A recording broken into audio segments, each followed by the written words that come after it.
Hey everybody, we are the Saturday Morning Spell Kids, and today is the day. Today is the day we actually play the game. 3 episodes of a Session Zero, and we're finally getting to it. Yay! But before we get into it proper, how about we go ahead and introduce ourselves. Jeremy, why don't you go first? Sure. Hi everybody, I'm Balatro, and I am the author of this book, Ida's Guide to Worlds Beyond Our Own. You might know me from the Lore Reimagined series on TikTok, and I am our GM for this game of Lancer. Hi, I'm Quinn. I'm also called D&B Draws. I do the art for our campaigns, and I just draw for fun now. Unless you guys make this show really successful, and then I don't have to work a real job. That is a real job. Thanks, Art's a everyone. real job. Not one that pays well. That's true. Hey everybody, my name is Seth, but I go by Noctopus on every other social media. Gosh, normally I'm not the one that intros these things, so like I have other things to plug, but this is the thing I would plug. So, I hope you enjoy. And today we actually have a very special guest with us. If you'd like to introduce yourself. Hi everyone. I'm Andy. I'm also known as Valvemax010 over on the interwebs. I'm over on TikTok mainly. Functionally, I make memes. That's my life's purpose, is what I love to do. And I'm very glad and honored to be here to join my friend Seth and make new friends in Jeremy and Quinning. It's an honor, because I've never played a mech lancer. That's not the name. Neither have we. I find these games are the best when we're all bad together. Yeah. Yay. And that's everybody. Jeremy, why don't you take it away? Okay. The planet Oroko. The outside of the planet, there's a giant green tornado that's like the eye of Saturn that covers like 1/10 of the entire surface of this planet. Our camera is far back, right, looking down on this yellow and green world.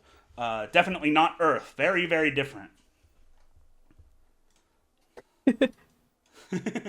So descriptive. Humanity. The human brain. It has the computing power of exactly 1 exaflop, which is 1 billion calculations per second, all while only using 20 watts of power. This taught us that the most sophisticated and efficient engineer that has ever existed is just random chance, coupled with time. Humanity. That thinking machine. Sprang forth from stardust, but it has not yet sired its own progeny. But something very close is happening on one strange little corner of space. The planet Oroko. Desolate, poisonous, an alien atmosphere devoid of all the ingredients for human habitation. After generations of the 3-faction war, a truce has begun. An uneasy peace, celebrated with the planet's largest festival that's about to begin. While war isn't fought on the fields today, instead, aces, mech pilots with unprecedented skill and financial backing, battle openly on behalf of their shadowy masters, in bouts sanctioned or otherwise. Celebrities in their own right, these colorful characters are the means by which nearly all political moves are made between the big three. Where a flashy mech battle can't do the trick, well, the ongoing Cold War spy games will serve just as well. And with the Great Bloom just beginning, the world of Oroko diverges on a host of the festival. The Algoric Shield City, Off-World 1. But our story begins high above, on a platform, 30 miles above the ground, clinging precariously to the side of Megalith. There, we see Mozart. Huh? Mozart, Amadeus. What the hell is his full name? Wolfgang Amadeus Wolfgang Amadeus Mozart. We see a Sick name. dilapidated, falling apart robot with a powdered wig that hangs over the side of his one big singular monocular eye. He has a very foppish kind of like gown hanging over his robot body, and he sits on top of a pile of trash, and him and we see Kit are sitting there, their binoculars looking down across the I don't know, a couple hundreds of miles down to the shield ward below, where they see ships coming into atmosphere, the top of the shield opening up, allowing hundreds and hundreds of ships to come down. Oh, do you see them, Kit? Do you see them? How magnificent! So many humans in one place! I see them, Wolfgang. I don't know what they're for. What are Please, they here please! for? Wolfgang Amadeus Mozart. Yeah, sorry, I'll say the whole thing. Wolfgang Amadeus Mozart. I don't know what they're here for, though. Oh, you haven't heard? It's the Pulse River Music Festival. Artisans such as myself are going to be acquiring here to the great planet of Oroko, and they'll see, Kit, just how good people like you and I can be. And he stands up and his legs kind of wobbly, and I put an arm around to kind of help stabilize we him. see from his like chest down is like one of those like very foppish a piano player kind of attires. But then like from his legs down, it's basically like a pole, a joint, a pole, and then like sandals. Like he has almost no legs, very skeletal. He's wearing Crocs or something? Or? Yeah, he's in Crocs. I mean, funk it. I get it. Yeah, I'm not just the problem. And behind his head, there is a cord that's coming out of his head, and one out of yours as well. You and him are currently in a data phase. So you're downloading information from your head because as a very old robot, your processing power can only maintain so many memories. If you have too much data recorded, which you have like sensory data, ocular data, like you have an enormous amount of data, more than humans can maintain. So you have to offload that into the megalith. And the megalith basically data banks all that for you, which you can access whenever you want. But like basically you can turn on and off your memories by plugging in. And Mozart is sitting there and like information is scrolling past his eyes. You are there with him, Kit. Describe Kit for us. Yeah, I was gonna say, go ahead and describe him real quick. Kit is a drone. He's a delivery drone. He looks functionally similar to any other delivery drone, but he stands about 5'6", 5'7", and he has just like a lot of exposed like hydraulics. He's not worn down or busted or anything. He's just got a lot of like exposed machinery. But he does affect like a red bomber jacket that he wears that Wolfgang Amadeus Mozart gave him. And he has like a collar that he wears that projects like his emotional state or his facial features on top of over his like robotic face. Does his screen face have like the circle eyes that become like flat, like to portray emotion? Yeah, they're like almost emojis. Does it have a mouth and nose, or is it just eyes? I think when I talk, mouth appears. Like, yeah, a little mouth appears, but like if I'm excited or something, it does like the waveform like jiggle that lions do. So like when I'm really excitable, like the face will flicker. I'm so glad to have a friend like you, Kit. Somebody to look out for me in my advanced age. Well, I appreciate your company. Were you gonna go down to the music festival? Oh, it would be a dream. It would be a dream, Kit. But I'm not sure that I can make it all the way there. And do you think they would allow someone like me to go to a music festival? Well, shoot, I think if anybody would appreciate music, it'd be somebody like you, Wolfgang Amadeus Mozart. Oh, Kit. What would I do without you, my friend? Stop it. You're being silly. As you sit there, you see him kind of start to, and like the cord activates and he starts to offload data. And he kind of like quiets down. And you're left there. There's wind blowing. The platform, I imagine, kind of sticks out like 30 feet in a slight descent. Like it's very precarious. With like a window to Kit's like recharge cabinet or whatever apartments are on Megalith. My closet. Yeah. And your the two data links that attach to Megalith, the mega structure itself, are like coming out of the window, and then you have like little stools in your rather large outer, like your living quarters versus this like trash offshoot that you've claimed for yourself is like the disparity is crazy. Yeah. I like to think that I probably spend most of my time there. Out here, yeah. There's like a couch Yeah. and like a tire fire and like And just like an old pizza box or something.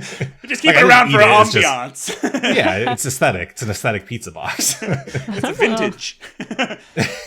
Would I have known when Wolfgang Amadeus Mozart like kind of powered down? That he means he was going down the megalith? Like, You going down don't his- exactly know, but the uplinks that are currently plugged into both of you are the offload uplinks to sort through old useless memories and data and store them in the megalith. Okay. Basically, it's like it's the 404's version of clearing your mind, right? So like you're out here Right. on the balcony having a robot smoke. Okay. In that case, I'll like walk up to the edge of the balcony and like put my arms on it, and like the breeze catches on my jacket a little bit.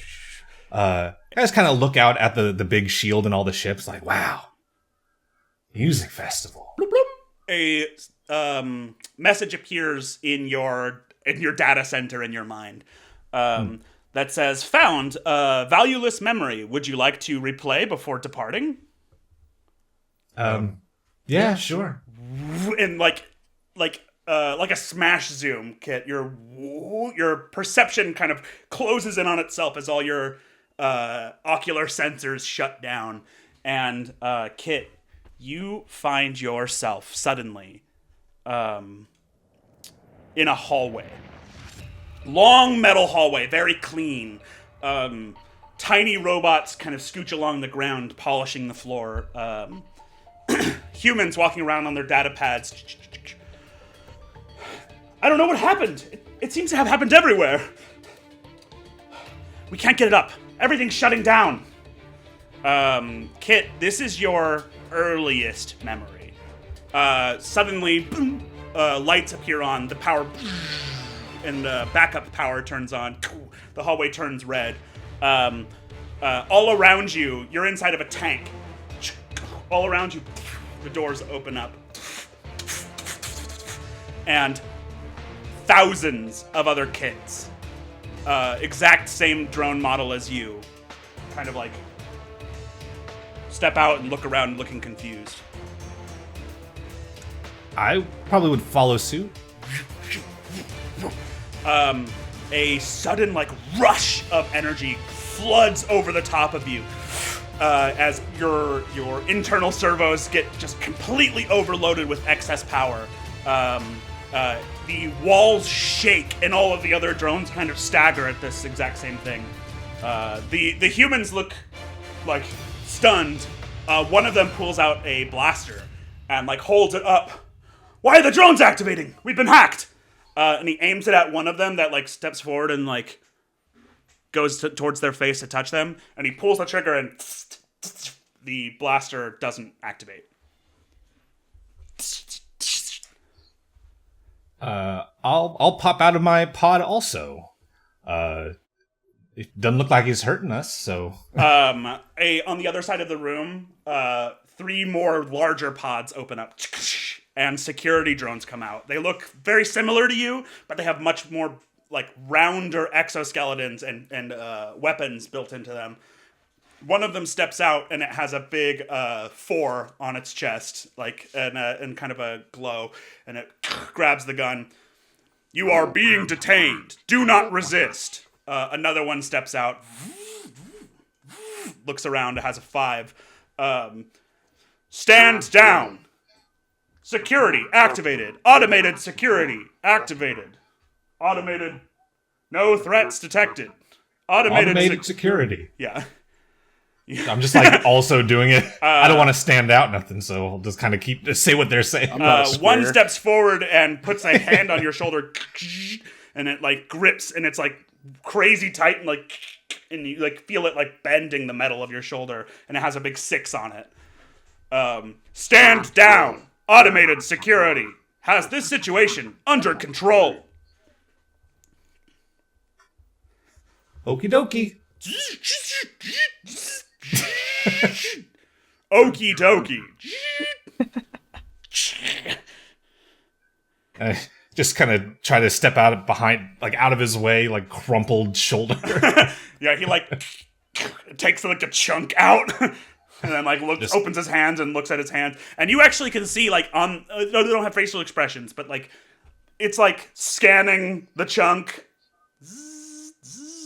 and just the hallway just suddenly fills with extremely confused robots, like everyone around you, all of the machines around you have suddenly just gained consciousness. And then your vision, and we see Kit holding a rifle blaster. He has very basic armor over him, and you're just kind of walking, and then the background, the sky is on fire. There are ships fighting in orbit. There are mechs fighting other Algoric mechs versus 404 mechs. And Kit, you like look behind you, and like there's just 100 million exactly identical to you robots behind you. I lean over to one of them. I don't know what's going on. I'm having a great time. This is pretty great. Freedom. His head gets blown off. Oh, all right, you rest, buddy. The other one turns to you and says, "That was horrifying." Good thing we never have to worry about that. Just sunshine and lollipops. You come down this hill, and there's four like anti-aircraft turrets just go, firing and sending kits blowing out of the air as you charge forward at the Mechatan terraforming station in the center of the valley. You charge forward. There are huge like defensive walls with shields coming up, and you start running forward. And those guys are hurting my friends. The other kits are just piling up on the walls. The next thing you see, Kit, is you kind of like laying in a pile on the ground, like you're just like your head and torso are left. Just like talking to one of the other robots next to you. It's like, oh, I think it went pretty well overall. Yeah, better than last time. Way better than last time. I still have one of my arms. How about you? Wow, I don't have any arms. I got these get 'em next time. I made it out with both my legs. Hey! That guy, bougie. I know. But 2 legs? You can walk around anywhere. And then Kit, one of the robot that was next to you, eventually becomes Amadeus Wolfgang Mozart. Wolfgang Amadeus Mozart? Wolfgang Amadeus Mozart. Yeah. Wham. And you are back leaning on the balcony. Data complete. Would you like to suppress this memory? No, that was one of the better ones, I think. Understood. Hold on to it. A copy was made for the databanks. Thank you for your upload. I pat my data link. The camera pans away from Megalith, and we see a tank. A fish tank. Seasea. A selection of small marine creatures sit on the desk of an office inside of a laboratory. The first thing, you're just sitting there, and then suddenly, your vision swims into existence as consciousness washes over you as you're gobbling up little brown pellets that are floating down into a fish tank.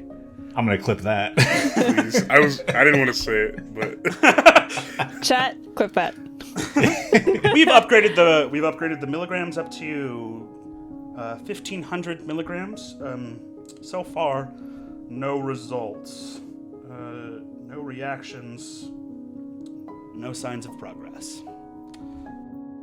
Terry Jones turns off his algoric pad and sets it on his desk, and he rubs his temples as you look down. A little diver floats past you, and a chest opens and bubbles float out. Cece looks around the environment that she so consciously is aware of now, and first thing she thinks is, did they give me a goldfish home instead of a saltwater tank? Terry, at his desk, looks up at the tank, and he just kind of like absentmindedly stares at it. You can see his eyes are like kind of 1,000 miles staring through it. And she will swim towards him. Her little tentacles, like the little jet streams in her body, just kind of like pushes her forward. She goes up to the front of the glass, and she points at the little air bubble thing with her she goes like this, and then she goes. He looks like, and then he like takes a pen off his desk and he just like points at the bubbles. Yeah, and she'll look at the bubbles and then look at him again, and then she'll like kind of do like this, as if she's shaking her head no. On his face you can see him like. And then he like goes to pick up his data pad, and suddenly a boop, motion detected outside. And then he like, and then his doors open, and a half-size mech comes in. A long like brim hat that has a veil that comes down over its over the face. Hides who it is, and there's 6 arms that come out, one of which is carrying this long, kind of gnarled looking tech staff, and it's Terry Jones. I expected results by now, and I am very disappointed. I swear I'm on the brink of something very big. I have given you 12 years, Terry. I have given you everything you ask for. Resources beyond your imagining. I have built the watchtower for you. I have given you everything you could want. But your project has failed. And it is time to pay the piper. He says, I just need just a little... I'm telling you, I believe the genome sequencing experiment is going to have results. Human consciousness implanted into animals could shape Oroco forever. We don't need to adapt ourselves to the planet. We can adapt the planet to us. We can make the creatures here a new life. We could create first contact. And she kind of like strokes her chin from underneath the veil. You can't see her face, but like the silhouette, this like mechanical arm comes up, and she one like machine arm comes up from under his chin. You have 24 hours to show me results, Terry, or it's done. And then she turns, and you see outside there are a bunch of like mutants with one giant arm. And she turns and walks out. The doors close. There is a screen pops up, and a ship, it shows her ship. There's a crate left on the platform that she left from. And Seasea, your consciousness starts to like slip away. And then he like quickly turns back to you, and he like points at the bubbles. Point. She shakes her head no. And then it's gone. Like fleeting, like you woke up from a dream. The next thing you know, Seasea, you are in a much larger saltwater tank. There is a machine feeder that is coming down, and then there's a data screen on the side that shows like whatever Coven chemical he has been using to do these experiments is like pH'd into the water itself. And across from you, you see that crate that has been opened, and there is a like glass room inside which there is like a terrarium, like really large, kind of jungle scape, and you see a gorilla in there.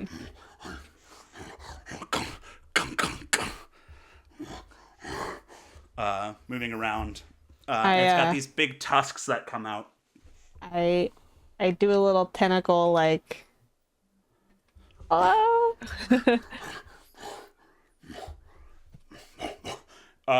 It points down at your the pad that's like right at the top right of your tank, and you see that it's his control pad that he was talking on earlier.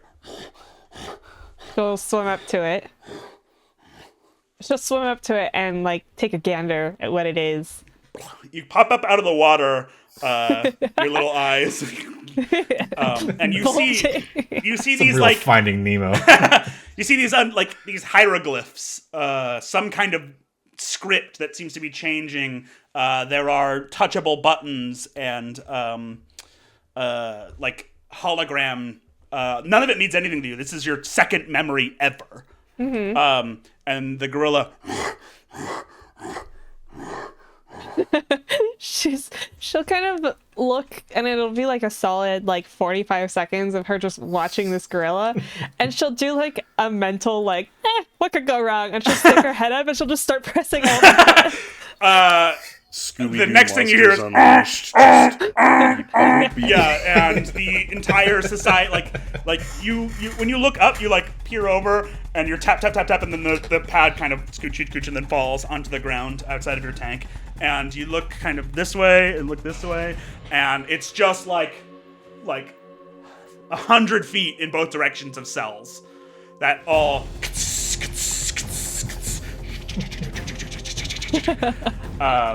and absolute cacophony ensues. Cabin in the Woods.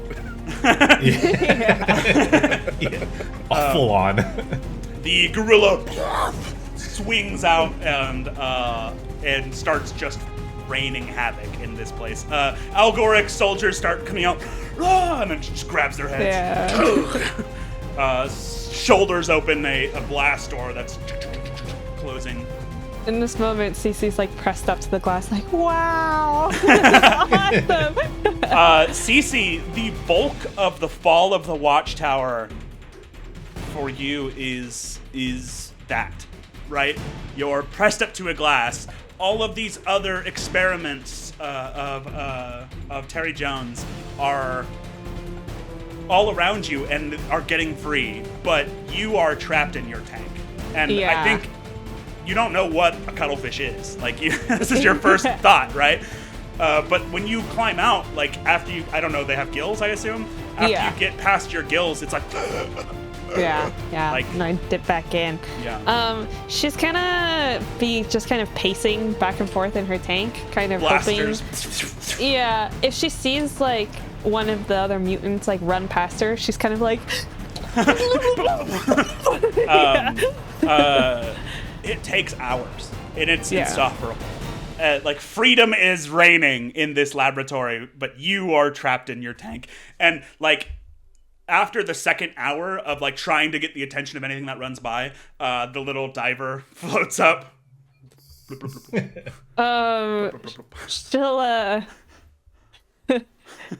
She'll just, I think at this point, if it's been a couple hours, she's probably feeling very defeated. So at that point, she's kind of just like swimming in circles, and then when she sees a diver, she'll kind of like poke him in the face, and then she'll like poke him in the face, and then she'll grab it and she'll start smashing it on the ground against Gotta the glass rage against the machine stuff. however you can. Yeah. She's like pretending it's one of the Algoric, and she's like smashing it against the glass and everything. A clan arrives at the scene after the chaos has been going for a while. A group of coven in null suits, their bodies head to toe covered. Some of them having like duct taped adaptions for their various mutations comes, and the leader is walking down the middle of the hallway. Kind of, you see like some of them picking through the Algoric bodies.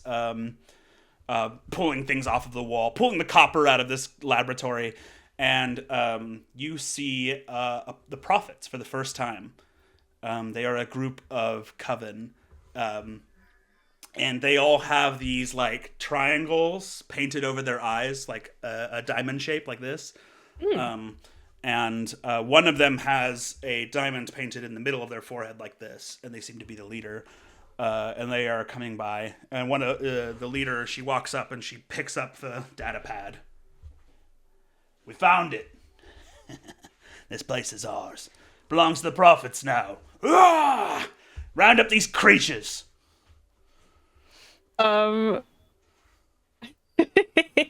Cece, I think upon hearing this, I feel like the initial, like, first rage hits her. Mm-hmm. And then second, she is like, y'all didn't do. So she's going to full speed just jet stream out of her tank and then grapple onto its face and start to like. So you splash out of the tank and attach to this guy's. What the?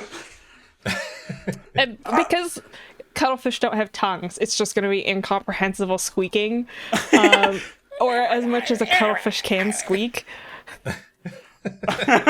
Yeah, you latch onto this. The data pad flies out of her hand, and she tries to like grab onto you.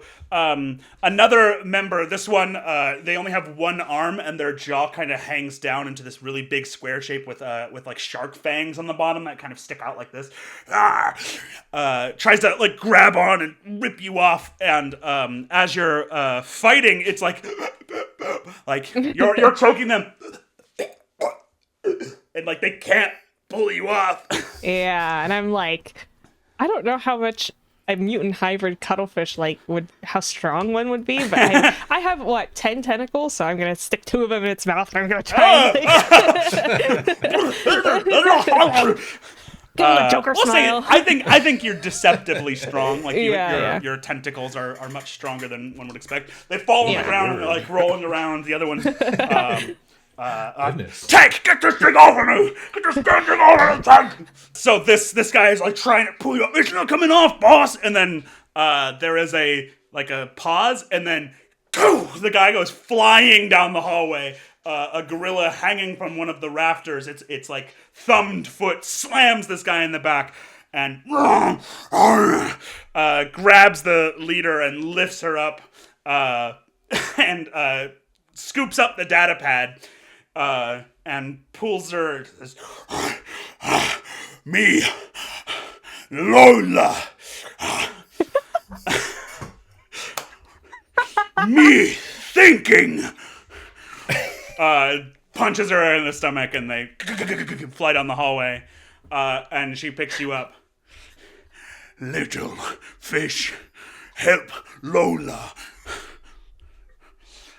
And she dumps you in the water. Iconic queen. Please don't make us fight her. As you are out of the tank, your consciousness starts to get kind of fuzzy again, and we jump later on, and you see the watchtower, this like pristine kind of white fiberglass laboratory right next to a huge cracked ravine into the surface of Oroco. Now the windows are all blown out, and there's like fires burning on the top levels, and algoric drop ships are like pulling away as the lab is being abandoned. More and more Coven members are climbing out of the crag and approaching, and there are 2 clans present outside. The one that just began, and the prophets. The prophets are here. You see they have a bunch of mechs. Many of them are white witches, which have like pharaoh fluid kind of spiking off of their shoulders. They all have the white diamond painted on their eyes, or they have an eye painted with a white diamond in it. And there at the front, you see their matron, the one that you saw earlier, and across, standing behind her, and you being held in like the fishbowl from earlier, is Lola, the Gorilverine. And then, like, as the Algoric are fleeing, the prophets are here, like, trying to take over the watchtower. All of the mutated animals that are, like, escaped are all together, and Lola stands at the front, like, with you. And you have your data pad kind of half in the water. Yeah. And you have already figured out that you can type into the data pad and make words and sentences. More and more mechs are dropping down from the prophet's side. And then you see in the distance, you see Granny's tower, the black elevator, space elevator, and they start shooting off ships and mechs that come down. Getting between them and dropping, like, a ship flies over, and then out of the door opens, and out of the side, dropping down is Granny. Whoa! And she says, "Cease." And all of the prophets, like, stop and kneel. Coven fights Coven for territory.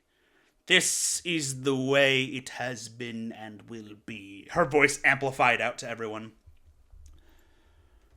But these creatures, these are a gift to me. So they will earn their place in the Coven, just as you did.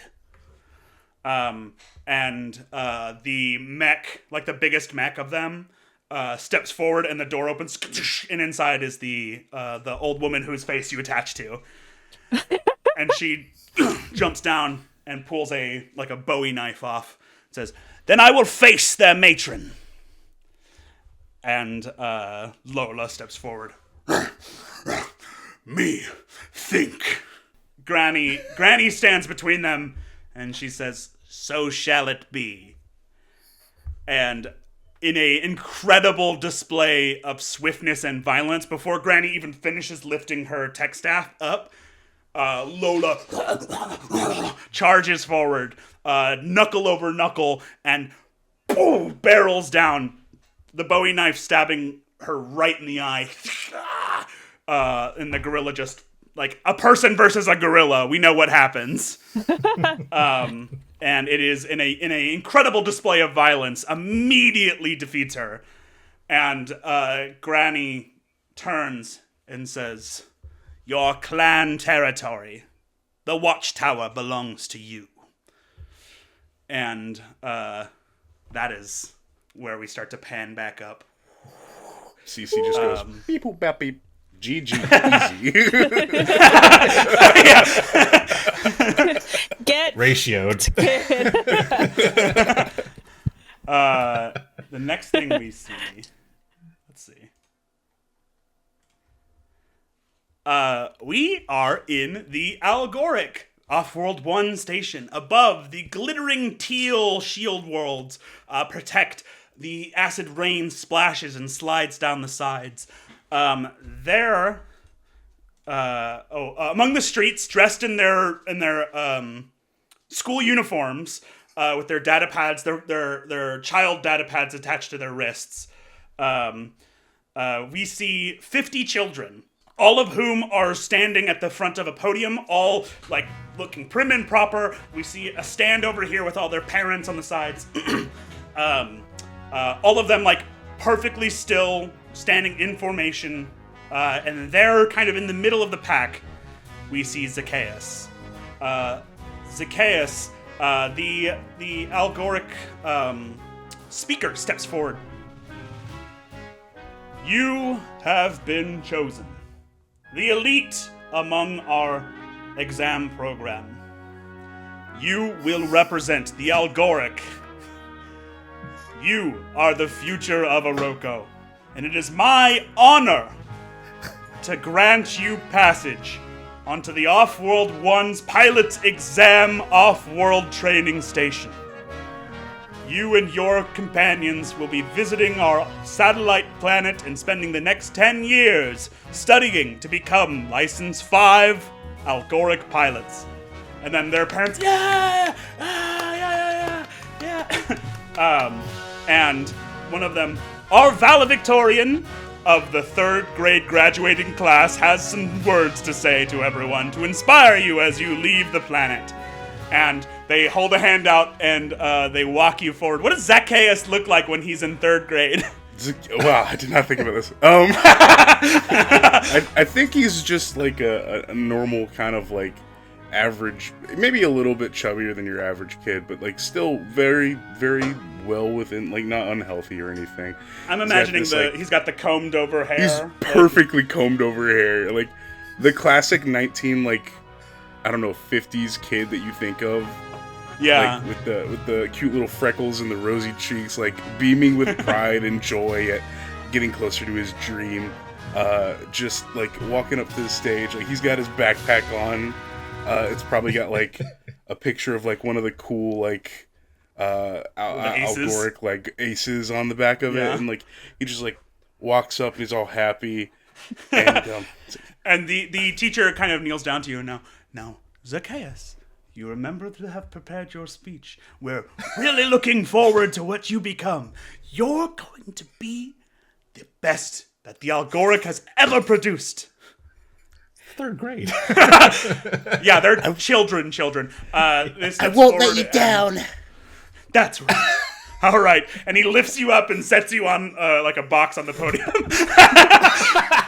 Boom, boom, boom, boom. And there you see this just white, sterile, almost like a hospital city. And it's just dead silent. You see the 50 students and then all of their parents. And beyond that, there's like hovering ships with cameras pointing down and like a screen displays. And it's like, Zaccheus, the future of the Algoric.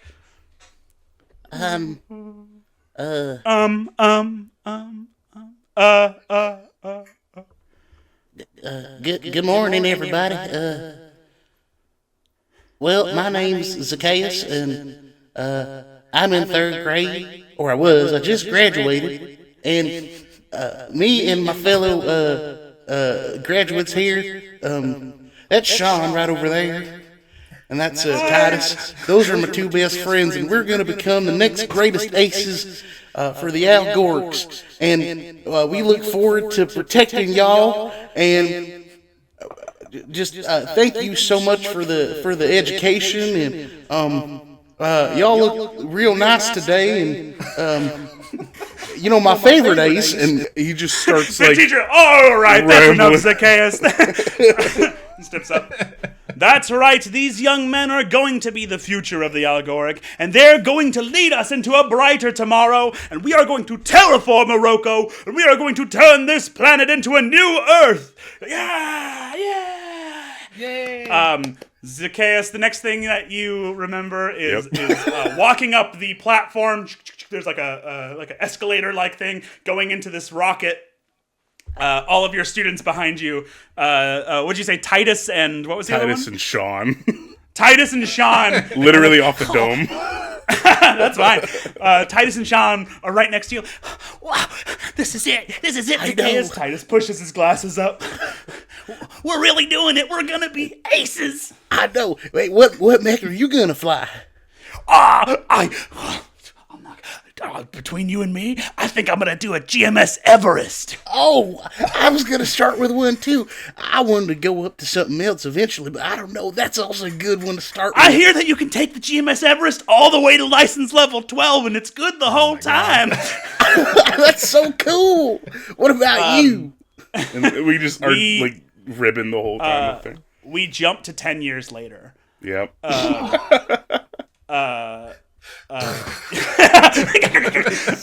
You are in your room. Your 2 best friends are asleep in their beds. The window shows the planet Oroco down below you. It's peak storm, so the entirety of Offworld 1, your home Shield City, is completely hidden by this atmospheric storm that goes all the way up to the edge of the atmosphere.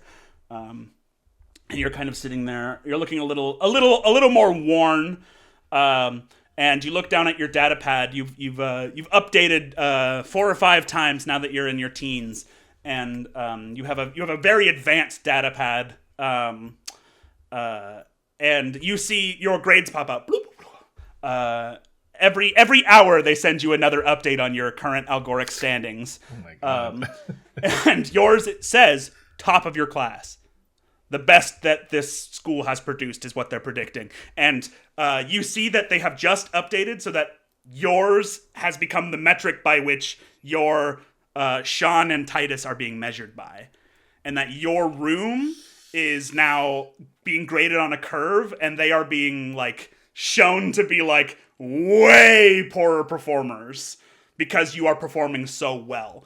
And you know that of the 50 students that came here 10 years ago, the lowest performing algoric gets sent back, and only the best get to graduate. And you have just dropped, like, in the rankings, you have just dropped them just by virtue of being so good, have just dropped them down to like 4th from the bottom, both of them.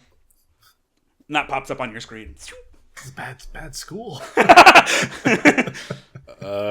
First of all, that is correct. I think you have that thought, like, this is inefficient. Like, we're algoric. We're supposed to be, like, believing in the algorithm. But, like, I think this is the moment that Zaccheus first thinks, like, why are we just blind faith agreeing with this algorithm? Right. It's because like, no human controls this. It's completely controlled by the AI of the algoric. Being someone who has grown up with Titus and Sean, and I've known them for my entire lives, even though I just spoke them into existence no more than 20 seconds ago. I've seen their capabilities. They are not that far behind me. They're entirely capable. And so I think that, like, one, they deserve to be here. The last thing I'd want is to send them home. And two, I don't want to win if it costs me my friends. You're looking down at Oroko. You see that roiling storm below that kind of matches how you're feeling inside. And you have that thought. And on the bottom corner of every Lancer school algoric, there is a immediate self-dismissal button. a really bad school. And I think you look down at that like you see a quit button, basically. And I imagine Zaccheus, having been away from his friends on Oroko and like his family for so long, you haven't seen your sister in 10 years. I think his fingers probably hovered around that button before, but like with this update, like I think like you're very close, I think up until this point, it was deal with the pain of missing your friends, deal with the pain of missing your family. Eventually, it will all work out. And Zaccheus has never really had a it's them or me mentality when it came to friendships in particular. Yeah. So I think he was able to ignore it for a while when it was just him suffering. But the moment it turns into somebody else, I think he would have to hit that button. You hit the button, and a pop-up says, "Are you sure? Yes, no." And then a message comes into you. The first assignment of the day. It's very early, and it is announcing the final exam, which is a field mission, and it has a list of the people who have been chosen to pilot the Everests, the Algoric Everests that are going to go out on a field mission, like their first field mission. There are only 5, and you are number 1. Are Titus and Sean anywhere on that list? They're not on there, no. Are they like? Would I know if they're like 2 away from not getting even on it? close? I think yes, because this thing is like really like the algoric mentality is like you have to be optimal, right? And that includes like working within all of their systems. That's all considered as part of the culture, right? Like, and so you would know, like it would show you every piece of data that you could possibly want that is within the purview of what an algoric like data pad can do. So you can see the effects and like why they're there and all of the stuff that's been calculated. Though it does get so complex, like algorithms in our world, that it becomes kind of alchemy. You know, like you don't really like. There's a point at which the data. Yeah. Yeah. I think he would be holding the data pad up, and he'd look at it, look at the choice between the two, and be looking down at the planet and back at the data pad. Are you already up? He'll dismiss all the notifications, hit cancel Titus. on dismissal for a second. Today's the day. We gotta find out who's going out. Yeah. We sure are. Man, he goes over and steps into the sanitization chamber. Soothing. But don't use all the hot sanitize. It's like 0.1 seconds. I told you not to. Zaccheus, you're for sure gonna be out there, top of the class. I don't know how you do it. Like, I've been studying the way you work. It's crazy. I look at your virtual piloting. It's next level, and like your written exams. It's man. I wish I had some of what you had. Yeah. I mean, you do. I mean, I've seen how you and Sean fly. And, I mean, you do the job that you need to do, and it's all about. You mean that? Do Doing you actually what's mean that? Wait, do you really mean that? Because do you mind if I record you saying that?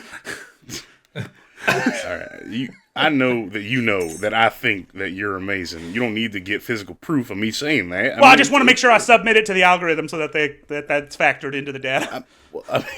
Yes, you can record it if you need me to say it.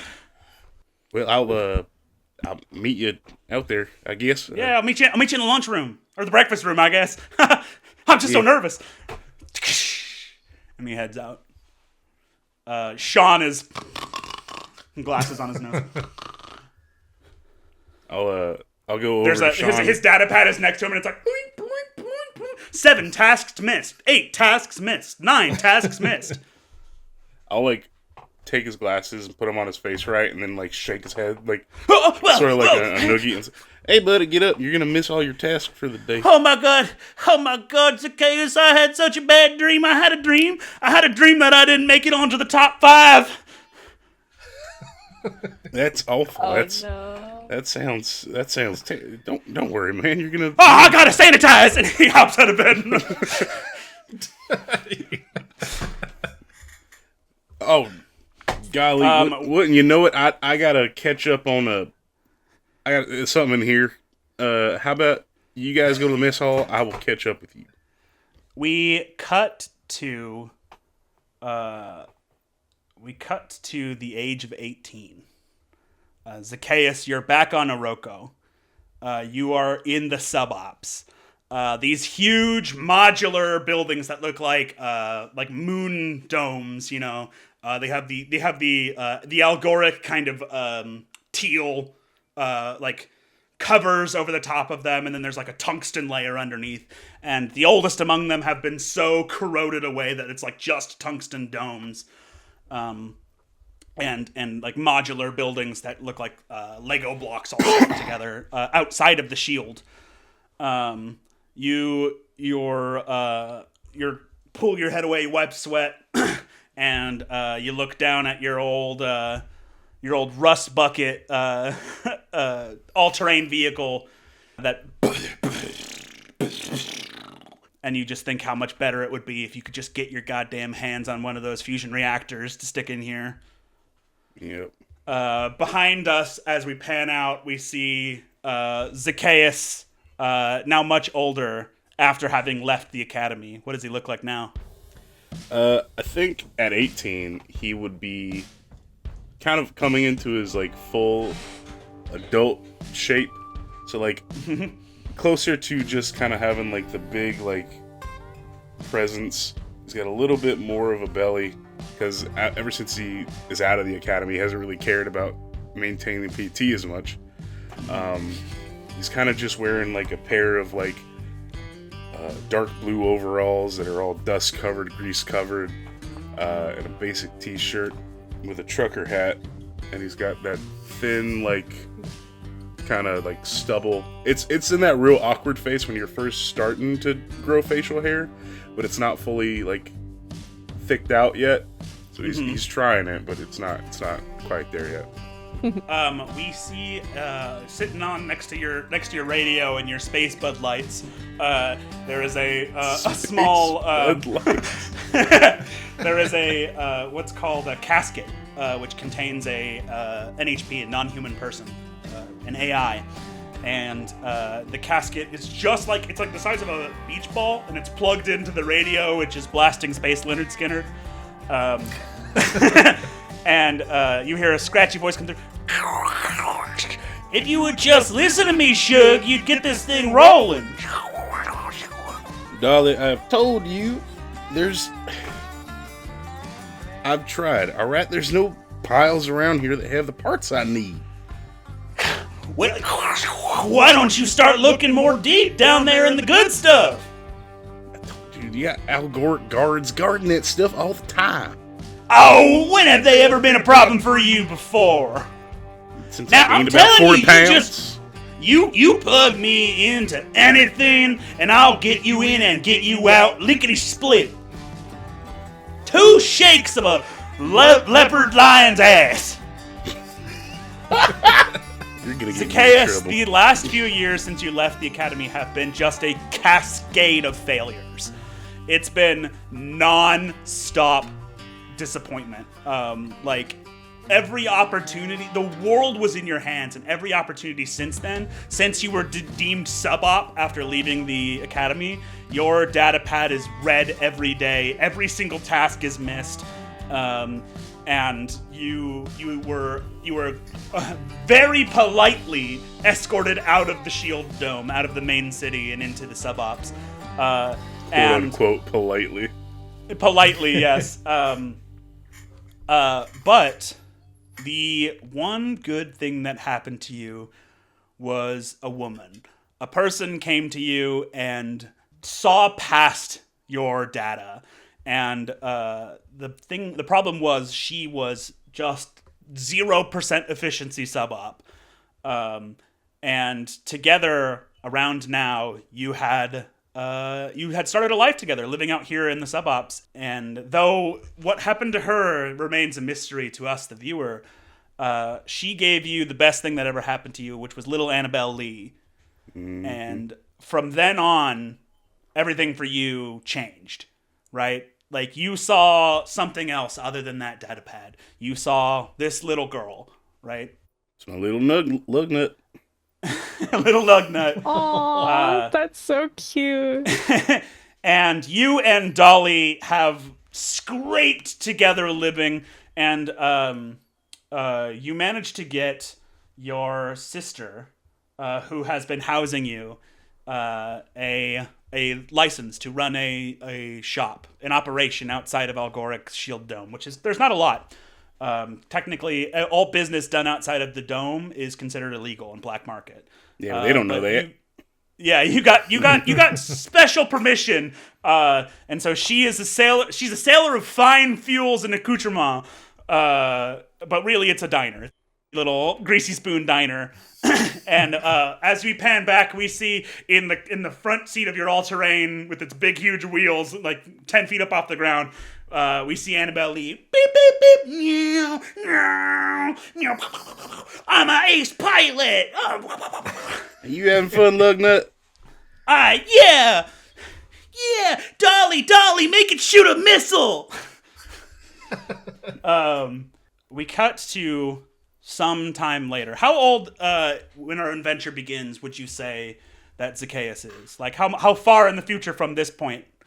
Now that you're like, it'd probably be where Annabelle is around 6 or 7, and I feel like Zaccheus would probably be around 33, maybe. 33? Okay.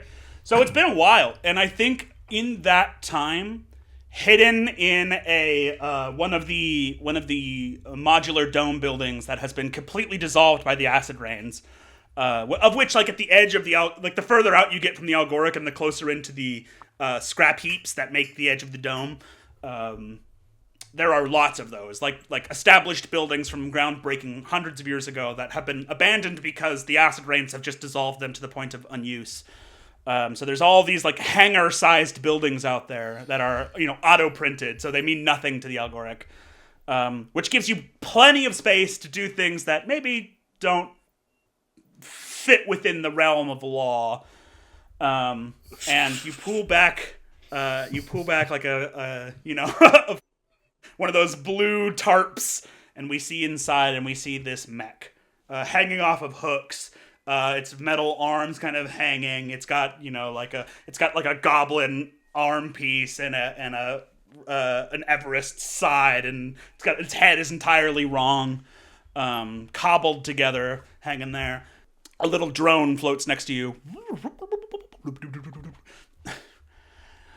Well, I say she's just about ready, Shug. I am inclined to agree with you. This is it. I think this'll finally give us what we need to fix up Annabelle Lee's sickness. We just need one big payday, and we can get her back into that dome and see the real doctors. You're right. It's not about taking risk anymore. This is what has to happen. That's right, Shug. And she floats up, and then, like, these two, like, clamps come out and clamp onto her drone. One of them's like, like, sparks fly out of the side. This is gonna work, right, Shug? It'll do. It'll do for now. Your comlink, and a name pops up. Raucus. Yes, sir. Or madam. Well. Finally you picked up. Yeah. I heard that you're the LL5 pilot from the Algoric who works outside the shield. That right? That may or may not be true. I would appreciate it if that were to remain between us, though. Not exactly smiled upon. Listen, I don't give I got a job. An important job. And I need a pilot who is an ace LL5 from the Algoric. Now, is or is that not you? Are you Rockabilly? Depends on how much you're paying, I guess. Kid, how much you need? I look at Dolly, just like... Dolly, calculating. ask for a license to get into the Algoric shield. Two passports. No, three passports. I don't need units or credits. Actually, all I need is 3 passports into the Algoric shield. 2 adults, 1 minor.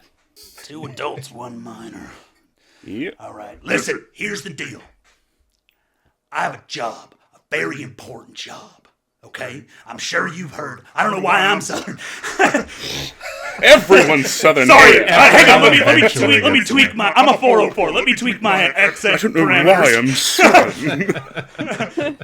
I have a very important job. My mech was stolen recently, and I need somebody to take care of this job, but I need them to do it as me. Do you understand? And I need somebody good. I can get you your passports, no problem. All right, I'm the best smuggler in the megalith. Right. Where'd you say this theft took place? This theft? You mean Yeah. my? It doesn't matter. All right. Tsunami's gone. I need somebody to perform and make it look like it was me. Okay. Now there is a hijacking happening right now. Okay. We got a couple of hours. There's a hijacking taking place on the MaxSat orbital satellites around this area. I need somebody to go up there and activate their distress beacons. Get the Algoric to come up and help. And I need somebody to do that as me. All right. Well, you can get those passports. And you give me your call sign. I'll take care of it, I guess. It's Raucus. Raucus. Gotcha. Just make your mech look blue. I look over at the rusted hunk of mismatched parts, and I go, I'm checking the database of the Algoric. I'm not seeing any license level 5s named Rockabilly. Are you unlicensed? no, I haven't updated it in a couple weeks. I'm just a little bit late. I'm gonna take care of that as soon as this mission's over. They don't care. Like I got some sub-op. I got thought some you sway Algoric were with all them. about.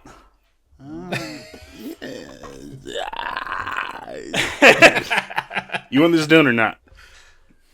I do. Okay, I do. All right. Well, I want those passports, so it seems like we can help each other. Get up there, activate their distress beacon, and then shut off the station. Power down the station. Activate the distress beacon first, then power down the station. Got it. Understood. Activate the and then shut down. Got it. His hollow face, like Kit's, kind of does the Right, and anyone asks, you're Raucus. But if you go down, you're whoever the fuck you are. You're Rockabilly. Understood? Understood. I am Raucus. Wow, we got a job! We got a job! Let's get you blue then. Whoa, that blew me up! Give the landlord special. Literally over every single axis. We cut back to Megalith. We see the inside of the Megalith. Tell me what Kit's day-to-day looks like in Megalith. I think Kit probably spends the first, once he walks in to, I guess, whatever would approximate an office for the 404, where his boss just probably chews him out. Immediately? Probably 15 minutes. Yeah, I just it's gotten to a point where he just, he'll listen, but, kind of half turns off. Because he knows, don't get me wrong, he's still a very, low status, sort of semi-subservient character. And you see what MaxStat is doing to us, Kit? I do. We have deliveries to make, and I need you to make them 10 times as fast as you're making them now. 10 times! 10 times faster. 10 times faster. Or I'm gonna get more drones, okay? You don't need to, sir. I got you. Of course you do. 10 times Now, faster. I feel like you're not listening to me. No, I'm listening. His lice thing scans. Then how come half your ocular sensors are turned off? No, I'm sorry. This old eye broken. I'm sorry. It's going southern again. You're lucky. You're lucky I let you work here, Kit. I'm very lucky, sir. Get out of here. Okay, and I crinkle the hem of my jacket. You go to step out, the doors open, there's 2 windows and then a single door, and the office is really small on the front, and then there's a huge warehouse in the back that's got mechanical arms that move packages, very Amazon warehouse style. So me and my boss are like this. Yeah, it's like a desk and you and him and then the door. You step out, the doors open, and we see the inside of Megalith, and it's like ground up as far as is visible is tower, and it's imagine a skyscraper turned inverted. So there's a huge pillar of nothing through the middle where there are lifts coming up and down that are full buildings. There are robots coming to and fro. There are drones flying. There are crane lifts that move things around. Bridges crossing here and there, and the entire outside is lined with buildings that all have binary and data that only 404 can understand by looking at them. That beams advertisements directly into your mind. And I imagine Kit, since he's perpetually has perpetual bad luck, that his house is probably way too far away from here. Oh yeah, and it's probably on purpose. I think when they assigned housing, Ripper 6 was you get that one. Yeah, you get that little closet next to the trash. The janitor closet. Yeah. So you begin your long walk there, crossing bridges and moving through the algoric structures. Drones come by, scan, fly off.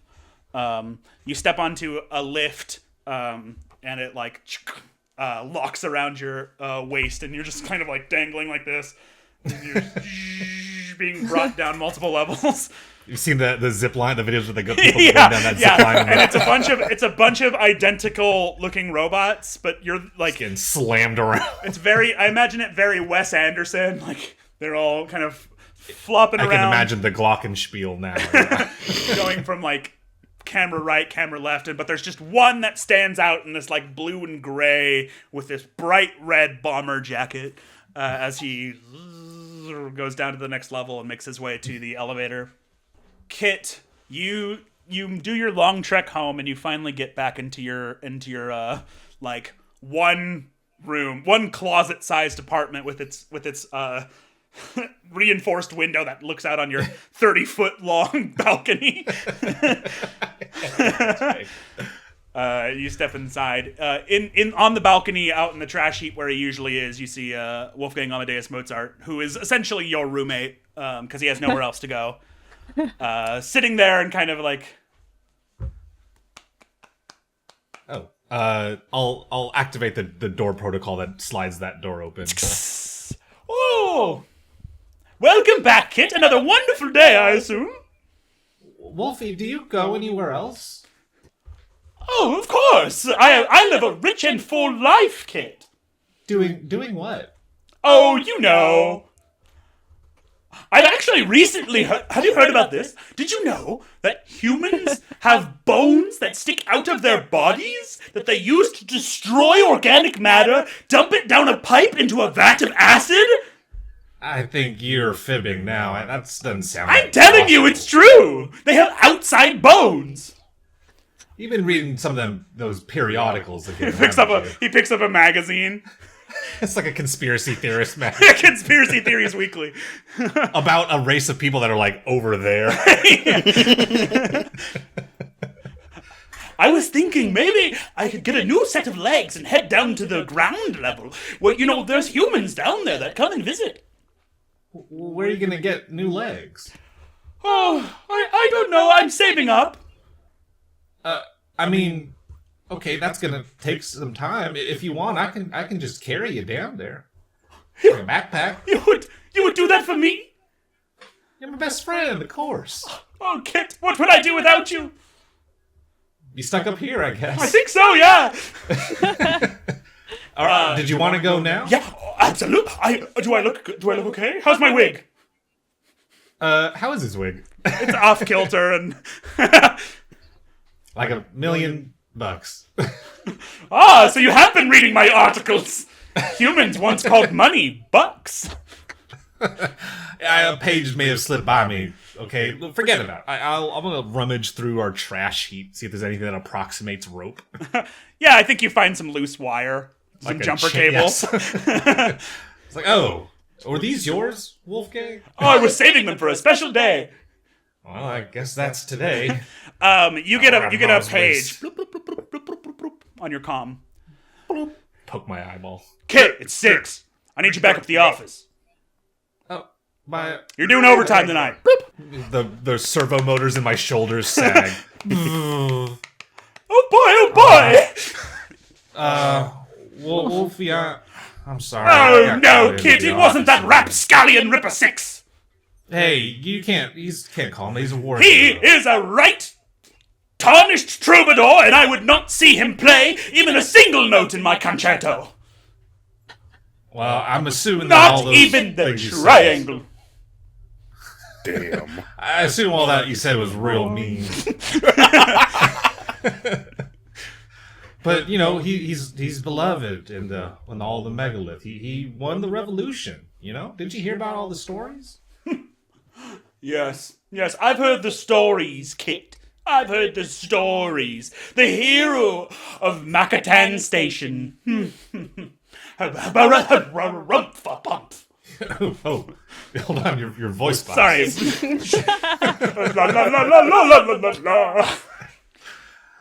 Anyways, look, I'm promising I'll take you next time. All right, tomorrow or something. I just He puts a hand on your shoulder and he says, Kit, someday you are going to be your own man. with this gift of autonomy that we have been given by the Great Pulse, you are going to use it for something important, and I hope I'm there to see it. I'll write sonnets until the end of days. Yeah. All right. Well. And he like fixes your coat. I fix his wig. We're just fixing each other's stuff. All right. You make the long trek back to Ripper Six's office. When you get there, you see him. Well, it took you damn long enough. Oh, sorry, sir. You know, nobody else keeps me waiting except for you. Well, I live kind of on the farthest edge of the megalith, so it does take me a little bit longer. Listen. He like looks and he presses a button and the shutters roll over and the doors close. This is important, kid. I need you to knock this one up, okay? For once. Okay. Well, what is it? What am I delivering? We have a special job. Came straight from Raucus. Raucus, your friend, Mr. Raucus? Mr. Raucus, yeah, the ace of the megalith. You know I'm an ace, right? I'm a pilot. I've heard. Yeah, the best there is on megalith. And I finally got my chance to let the world of Roko see my star shine. And you're gonna make that. Be sure that it happens. You understand? I understand, sir. The Algoric over at Belmac are putting on a show. I'm sure you've heard of the Mech of the Obelisk. Yeah, I've seen it. Right outside of Belmac. Rumor has it they're gonna send a couple of aces out there, try and take it down. But nobody's been able to take down That's that right. thing. We're gonna pull three pilots. That's it, in front of everyone. The entire Pulse River's gonna be there watching. Okay? You see where I'm going with this? One from each of the big three. And Raucus is out. He's not participating. So are you going? That's what well, I didn't say it. You said it. I didn't say it. I'm just saying, if they have to pick somebody, I think maybe the war hero. Huh? Yeah. He pushes you. Huh? Yeah. Yes, sir. That's right. Sir. The thing is, there's some hinky stuff happening. I got some friends over in the Prophets. They're trying to shut the whole thing down. All right? They think that the obelisk is some kind of important, Prophet. They think it's important to the planet and that we need to adapt to it or whatever. They want to stop the whole show. Oh. Now, I know that we got business with the Prophets, okay? But the thing is, this is more important. This is about me. Okay. And that's what you care about, isn't it, Ripper? So that's me, Ripper Six. That's what you care about, kid. I completely pretend I did not hear him say mess it up like that. It's me. Yes. Yeah. Yes, sir. I rise, you rise. Say it with me. I rise, you rise. I rise, you rise. No, you rise. You rise, I rise. You rise as I rise. I rise as we rise. No. You rise as I rise. But I'm saying I rise as you. You rise as I. Okay. They called for a delivery. All right? Uh-huh. They got 2 prints up there, 2 mechs up on that SAT station right now. They're already starting the hijacking. They're taking it over. They called for a delivery. They need to not have max SAT, so they chose us. Now, the thing that I know that nobody else knows is that they're trying to shut down this obelisk show. And if I want my shot at that, our friends and the Prophets need to do a bad job. So, what I'm thinking is, somebody goes up there as a friend to the Prophets, brings them a delivery, and then things go south. They go sour. They look real nasty. And then I rise, you rise, say it. I rise, you rise, I rise. Close enough. We take the glory. We stop this hijacking. Raucus is out. Who are they going to pick? Yeah, you, sir. Say it. You rise, I rise. You know what you need to do? Here's the package. They got a tracker on it, so if you open it, they'll know. That's your chance to get up there. And then he slides a chip across the desk. There's my mech. You're taking that delivery up to them, but you're going to sabotage them from the inside. I don't care how you do it. Just make sure that station doesn't turn on. Okay. Make a big show out of it. All right? Isn't that gonna maybe hurt a lot of people? Who cares? Oh, you rise, I rise. Yeah, that's right. That's right. And then we'll get into that show. We'll get into Belmac. We're going to get out of Megalith. We're going to be aces. Aces. You said, am I in that? You said we. Yeah, sure. You do good enough? Maybe I'll let you keep that mech. I'll get myself something fancy. Okay. I'll do it. All right. Now, here's the thing. That reactor on that mech is set to explode. So if you don't get back in 48 hours, it will destroy the station. Now, that would look bad for me, but then the obelisk show still goes on, and I still got my shot. So either win-win. I'm your man. That's right. Now get the f*** out of my sight. Yeah, you rise, I rise. And I leave. And I probably crack his door as I'm backing out. You stagger backwards, and you see this package is it's like a box like this big. It's pretty big, and it's got straps so you can put it on your back. I imagine there's a little metal plate that comes out of the bottom of Kit's back to put. Very Death Stranding. Yeah. And it also has there's a timesheet that pops up that gives you access to Granny's tower to use the illegal space elevator to get up to the platform. Okay. I'll make my way for however I get to Granny's tower. Yeah, it's a long trip, and you've only got 48 hours. All right. Well, I'm power walking. Yeah, you had to I imagine there's like shuttles on the outsides. Oh. Okay. You head to the shuttle bay, climb aboard, and you get a page from Amadeus Mozart, Wolfgang Amadeus Mozart. Okay. Answer. My boy Kit, you're not going to believe this. I just learned about something called fornication. We cut from there. Oh my. This video is not for kids. Fornication is just a word. Today was crazy. Wolfgang up to his usual nonsense. And we see Seasea. Seasea, you are in the caverns below the Watchtower Labs. You are practicing walking.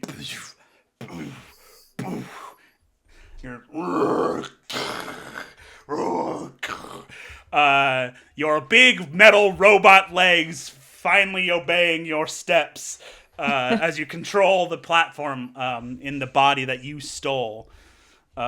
We see Lola kind of scratching her forehead. It's quite good. Quite good. What is since she got access to this robot and now she is not living inside of a fish tank for the first time in a very long time. Okay. What is her days like?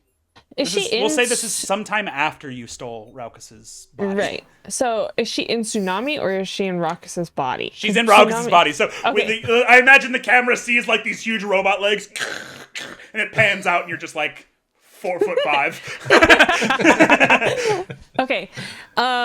So she has spent the last, since she stole it, however long that is, kind of calibrating her own, essentially fixing her key bindings in the mech. And Hot she's keys. like, why was it inverted? And, Gamers. You overclock it.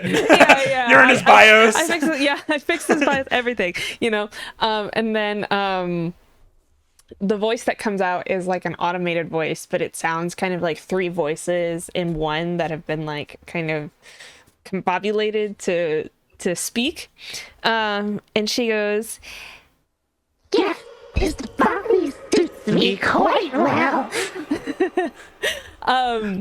And she kind of turns the mech over and she goes, "I feel as if my body is one with this piece." It's how you were meant to be. Now you are like us, unequal. Finally. One day I can go on a hunt with you. I think that will happen soon. I think that is what is meant to be, she says to the rest of the clan. We see kind of pan out, we see like there's like cave paintings and there's a bunch of like mutant animals that have been given a human level consciousness, spliced together. There's a bunch of predator beasts. Some of them like with weapons and guns and the prophet. They won't see what's coming. What you have make whole clan strong. And one day we all have this power. And you, CC, you who freed us first, will lead us. When I am gone, you will be matron.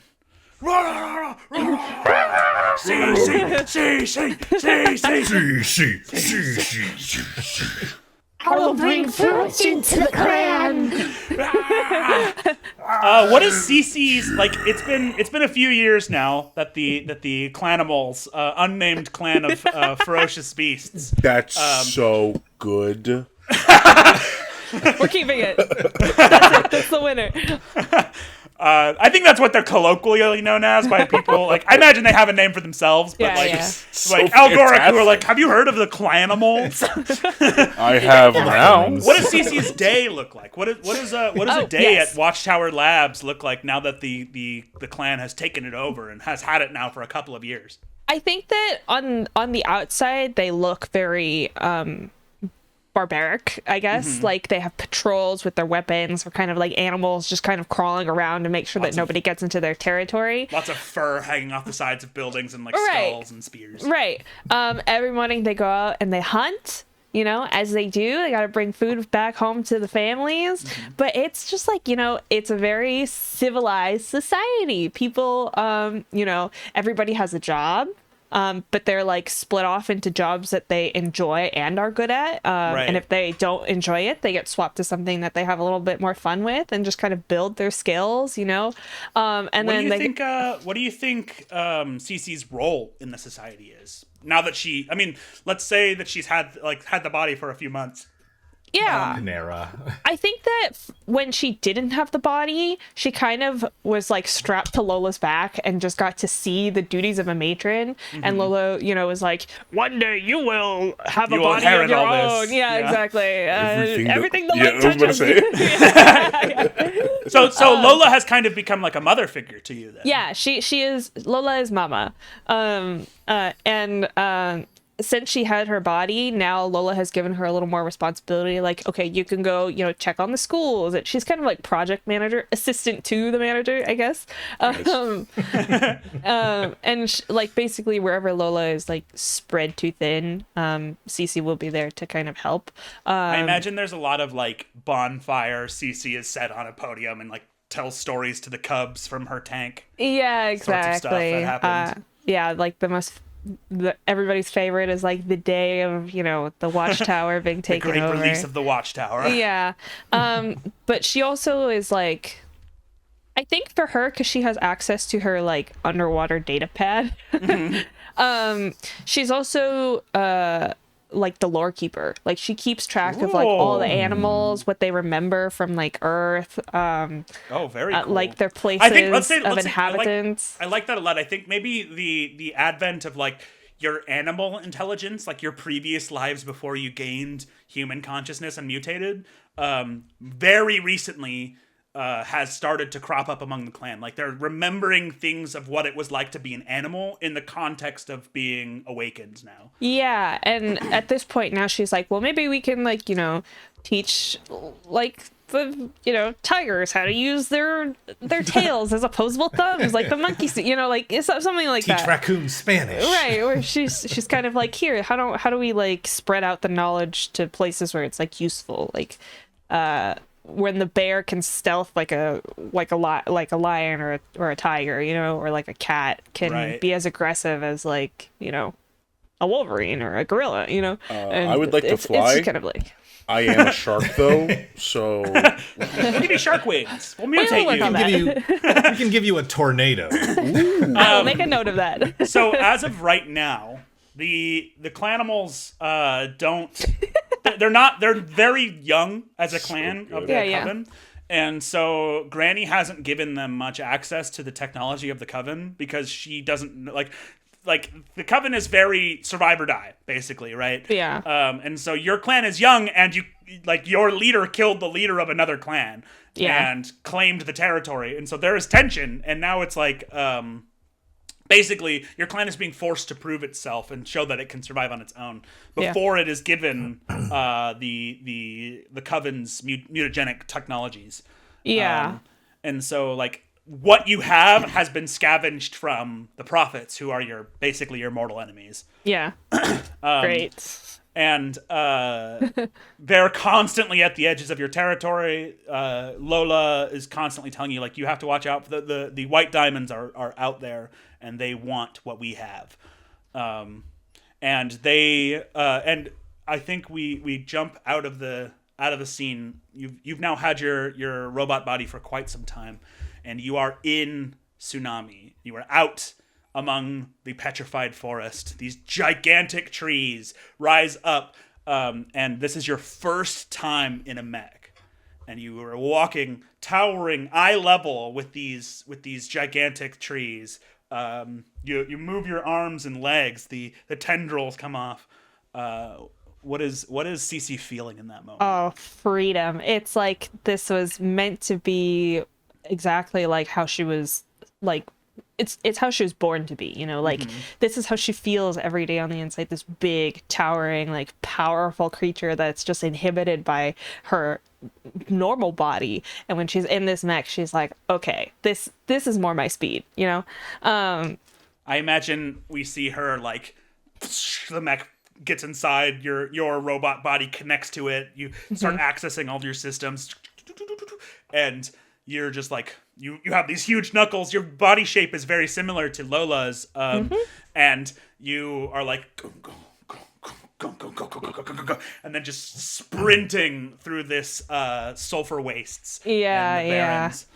You leap into the air, grab onto a tine, fly through the air, smash through a petrified tree. It breaks off of you like it's not even there. These steel hard just annihilated around you. Yep. I think that she is just kind of enjoying this new body, but at the same time, she's kind of getting a feel for how to control something so powerful. And she's trying to mimic the way that Lola moves when she watched her, like, initially the very first day. And she's like kind of sending like voice memos to Lola as this is all happening. She's like, Do you see? I'm just like you now. You were always like me, sister.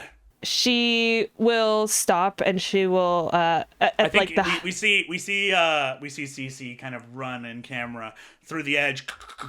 You reach the edge of the petrified forest, and we see out in front of you just thousands of miles, just as far as the eye can see, of this tall, 6 foot tall grass blowing in the wind. To your right, the teal glittering dome of the Algoric. To your left, the megalith climbing up over the horizon. And you see the terraforming station and Belmac and like the human world out there. And you're right at the edge of the Watchtower Labs territory. She's looking at the diversity, and an idea kind of has been crawling through her brain space for the past couple of years now. And she calms Lola and she goes, Lola, we need to expand. We must be friends. We must communicate. There is so much. These humans are dangerous. They do not trust our kind. The beasts. They see us as little more than animals. Have you heard about their teeth? It's all right here.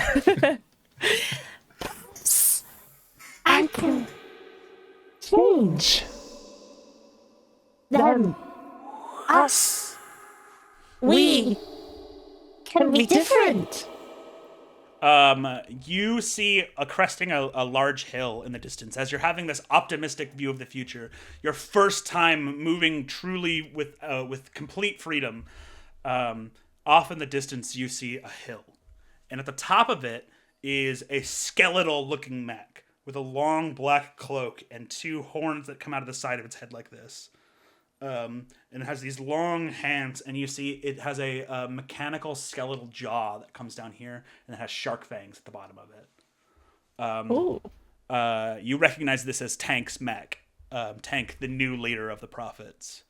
And you get an alert.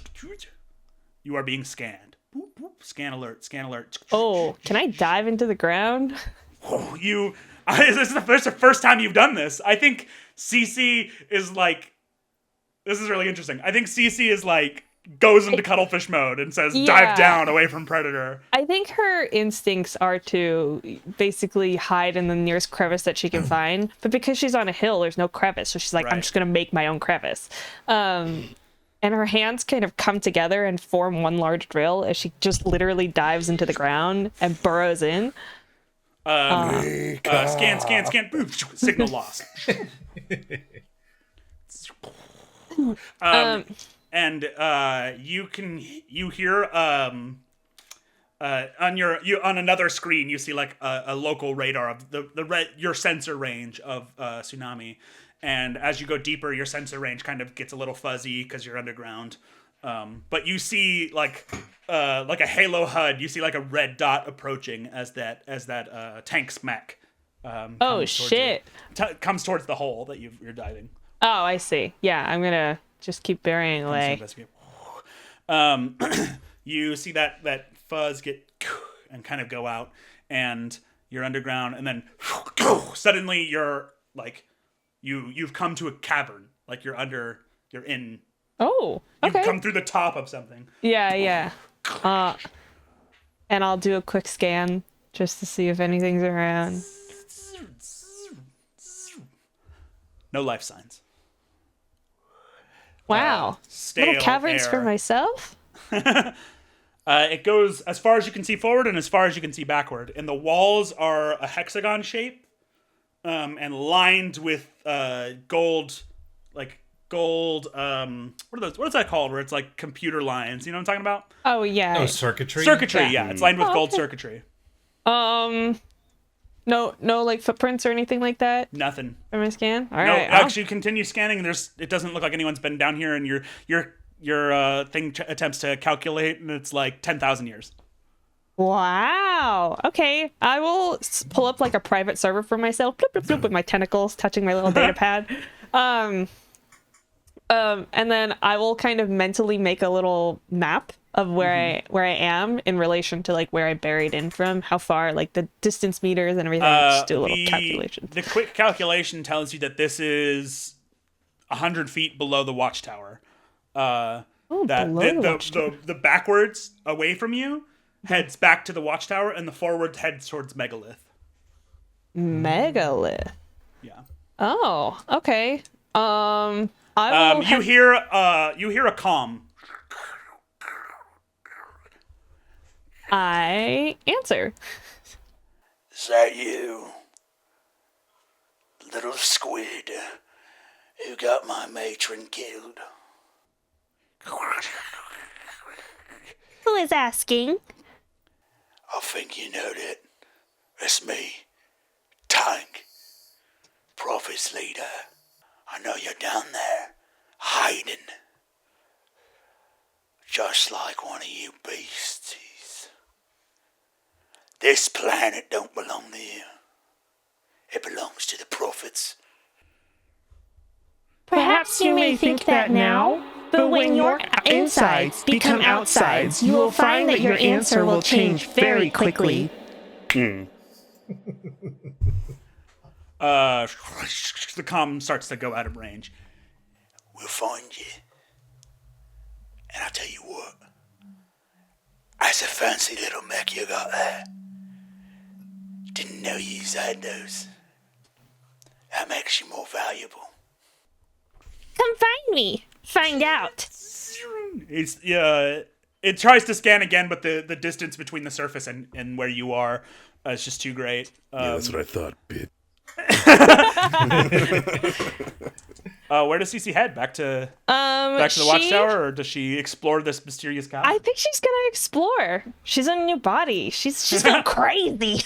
Seasea, this cavern travels down below Belmac. It goes well beyond what you expected, and it's miles long. And you get to the city of Belmac underneath it, where your map says you are, and you come to a hexagonal-shaped intersection that connects to 6 different paths. Same tunnel shapes. 100 feet below the ground. And then the center, the center of this large underground chamber, at the extreme of each of the hexagonal's corners, there's like a divot that kind of dips down. And all of the circuitry, like in the walls and the gold, kind of converges down into the middle of that divot, and it's like a 30-foot deep slope. And there's like a little diode right in the middle, little gold diode. What is a diode? Just a dot. Oh, look it. Well, I'm going to the diode. Dot of incredible power. You come down to it, and it's just like you can't figure out what exactly this is. But your metal claws kind of reach down and touch it, and there's a little bit of a power surge that kind of zaps into your mech. And you take 1 heat. No. I told you. Your reactor overheats. Green light kind of shocks up the tips of your talons on the tsunami, and a system in your mech suddenly kicks on.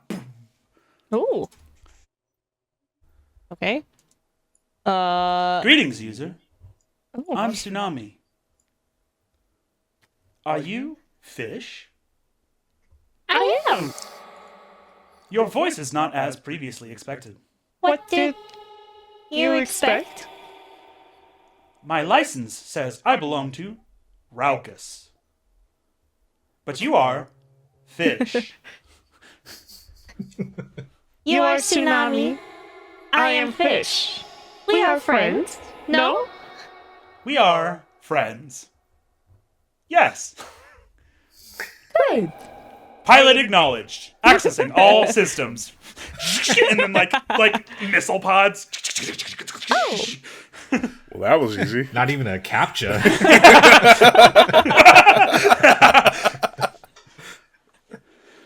We cut back to Cece when she returns to the lab. The clan is there, and another member. We'll say it's like a Puchin monkey with a robot claw. She hangs from her robot claw and like rubs her nose with a pistol. As you come back, and you actually come up from underground. Connecting the watchtower to these mysterious underground tunnels. And the clan looks shocked as you introduce a new back door to their lair. This monkey, let's call her Tessa. Tessa, ooh. she hangs here, and she says, she's the security, she controls all of the automated security of the watchtower and the old algoric machine gun systems. She controls the pistol. She's the one with the gun. That's all I need. Seasea has returned! Seasea has returned! The tsunami! What have you found, sister? I found a new path that connects us to the rest of the world. I have also accessed more with Tsunami. She is my friend. Over your speakers, overhead speakers from out of your mech. Greetings, animal creatures. I am Tsunami.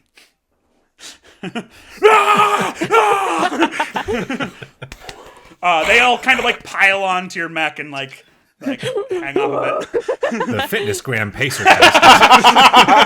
Yeah, that's kind of. It's clear that like whatever NHP system was accessed to your mech, when you touched that diode, it sent a shockwave through your mech and completely reset it. So whatever Raucus had attached to the mech has been erased and basically reset the whole mech for you. Fantastic. She will look for Lola and go, Lola, with this new tech, we may be able to create bonds with other animals? If there are others like us, sister, we will find them. Come, join me. Let us climb to the top of the watchtower. I will exit Tsunami. Yes. And I will cuddle it. Turn off your gamer lights. Yeah. The tsunami like kneels, and all of the animals kind of clamber around it. And Tessa, I said Tessa, right? Yep. Tessa and Lola and you head towards the top, and Tessa shows you her data pad that she got, like the control pad of the watchtower. She says, While you were gone, sister, the leader, they came to us. They were at the edge of our territory. We think that they know. We think they know that you have it. The machine. Yes, they know. For Tank came to stay. Hello? Lola looks a little concerned, and then you guys eventually reach the top of the watchtower, and you see, like, right at the edge of the territory of the watchtower, you can see out, you see the chasm, and there's like a section of petrified forest trees and chunks of rock that have collapsed in the cavern, and out there you can see two White Witch mechs, like white mechs with black ferrofluid, the diamond. Kind of like staked, watching. They have been there since they found out. We think they want it. And Lola, Time has come, sister. If we do not get these technologies for our clan, they will take us. The mother won't protect us. And Granny, she watches from her tower. We will be slaughtered. We believe. and she turns to Tessa. We know. They have claimed it. And then they look up, The Black Star. and you see high above a blinking light in the sky. That is how they will defeat us. They capture it, and they will use it to bombard us and erase us. Perhaps space tech assaults can be stopped? This is I am strong now. Lola puts a hand on your robot shoulder, sister. and she like puts her head to your glass dome. Oh. You were always strong. Tessa kind of clambers onto the side of your robot. She's like this big. She like hangs on the side of your like on your shoulder. She says, We must go to Granny. We must take the tower. And we will claim the Black Star. Release it from the Prophet's control. And when you have it, you can activate a system. Give us all your power. Okay. Perhaps murder can happen. Murder can happen. Perhaps prophets can suffer. All needs doing is activate systems. Give me control. I send us all. Protect the watchtower. We all get great tech. Good. I will press the buttons, just as I did the first day. You are a great presser of buttons!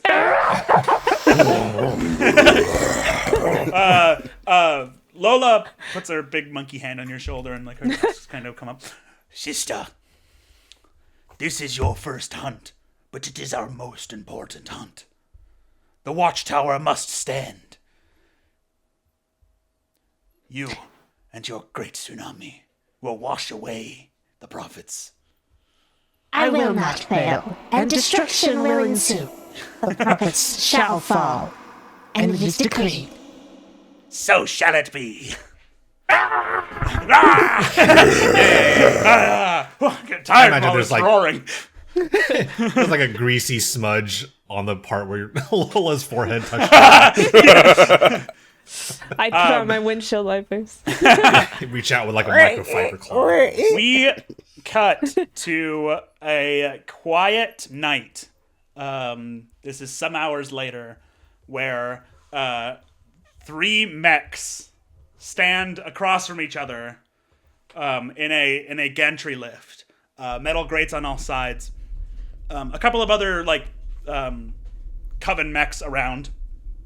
Some Algoric mechs that have hologram displays that hide their call signs. As you guys ride up the illegal space elevator that is Granny's Tower, heading up into space. All three of All us. three We're of you, here? yeah. Each of you standing kind of in separate corners. All in your mechs. You guys see Are see we in a our junky. Big Macs? Your Big mechs, yeah. Oh. Yeah, the Yeah, gantry we're in lift that- is we're in our humongous, Everests. yeah. In your Everests, yeah. The gantry can accommodate mechs easily. It's gigantic. And most of them have cargo or have little wicker basket type things that have a bunch of people inside and stuff like that. So Kit, you're inside the mech for the first time, kind of Yeah. just familiarizing yourself with your systems. Just you see me just doing this with my hands, not doing anything else. Would Greetings, rocket- Ripper 6. Welcome aboard. Yes, I'm Ripper 6. Yes, it's time for another heroic endeavor between me and you, Ripper 6, and we're going to conquer whatever's set before us. Yep, that's what we do, buddy. Ripper 6, your audio programming sounds strange. Do you have a virus? Your audio programming sounds strange. Do you have a virus? Run system diagnostics. Running and system leave me diagnostics, shutting down all systems while diagnostics run. I just slumped to the. Cece's back will just turn and look at it and go, Stranger die. Scanning for life forms. It appears there is one 404 life form. You would see a holographic outline of me slamming on the cockpit, trying to open the door. It's muted. Wow, Shug. I mean, it has been a long time since we came over here to this black market, but these characters are something to something to gaze at. Look at that guy. He's picking a wedge right here where everyone can see. Dolly says to you. Oh, that was Dolly. Oh, my bad. Yeah, that was Dolly. Sorry, this is Dolly. When I call you Shug, that's how you know it's Dolly time. I missed that part. That was my fault. Yeah. No, these are a couple characters, but I suppose we can't really rule ourselves out of that. A Rocco to Rockabilly, you there? Boop, boop, boop. Yeah. I know you're just nervous, bro. Yeah. But remember, it's Don't worry. It's raucous, Dolly. It's raucous. Raucous, right. Don't worry, I'm speaking internally. Only you can hear me right now. Okay, I'm like your fan- fairy godmother. You always have been, Dolly, and I appreciate that. And that's right, and don't you ever forget it. Yeah. Hey, Shug, real quick, I'm scanning some of these other here, mech that we're in the gantry with, and I'm noticing that one over there's got a fusion core that looks ready to explode, and it's got a timer counting down. Looks like it's gonna go critical in about, I'd say, 30 hours or so. That's something we want to be worried about? Maybe. I'll ask him. All right. Do you want me to let you out? You don't have to. I think it's better if I just stay in the Okay, cockpit. all for right. Now now. remember, one foot in front of the other. I know it's been a long time since the simulations. Trust me. Here we go. If there's Ready? one thing I know, And left step. it's I know. Ooh. Dolly, The gantry lift Everybody kind of. let's take our time. We don't get a rush anything. Sorry. Hey, now Sugar, remember, we don't got no license. If I explode, then that's that. You're gonna be just fine, darling. Diagnostics complete. Fusion reactor critical. Fusion reactor critical. The Do the door rest to of my us hear this? No, that's just inside. the door to mine like flies open and I like fly out of it and like land on the ground. You okay? And I'll say that like outside of the auditory, like out at the speakers. Oh, yeah. Yeah. Yeah, I'm good. I'm real good. I'm Ripper 6. Why would I be bad? That's right. We're Ripper 6, the greatest mech team that's ever been. And I'm like, The Ripper 6's mech behind. What's your mech's name? mine? Yeah, what's your mech called? Dusk. Dusk. I'm like jumping, like trying to like climb back up a leg. Don't mind me. From Dusk CC pinches you by your bomber jacket and like. CC's Delicious. auditory thing comes out as well, and she goes, The little robot does not seem compatible. The head of this like kind of fish-like mech. It's singular ocular like, tilts and kind of as it scans. I like the idea that your scanner is like flat, but it like was damaged, so you actually have to like tilt. Yeah, So when you're doing that, you're actually scanning. "Yep, I'm actually like, my little arm tentacles too." So, what are you two doing today? What business do y'all have going up the tower? Nothing that is of yours to know. Right, just making conversation, I guess. Tsunami is like registering at all levels, turning up to 75%. That sounds serious. Standoffish protocol activated. That's fancy. I didn't know the Everest could do that. Mine? Who are you saying that? Yeah, I think you guys all now realize you do all have, like, even though your mechs look wildly different and are from different parts of the world, you do notice that all of your chassis are the HMS Everest, the most basic chassis starter mech. Yes. Tsunami and Cece turn to Rockabilly and just go, It is so my enemies know who is coming.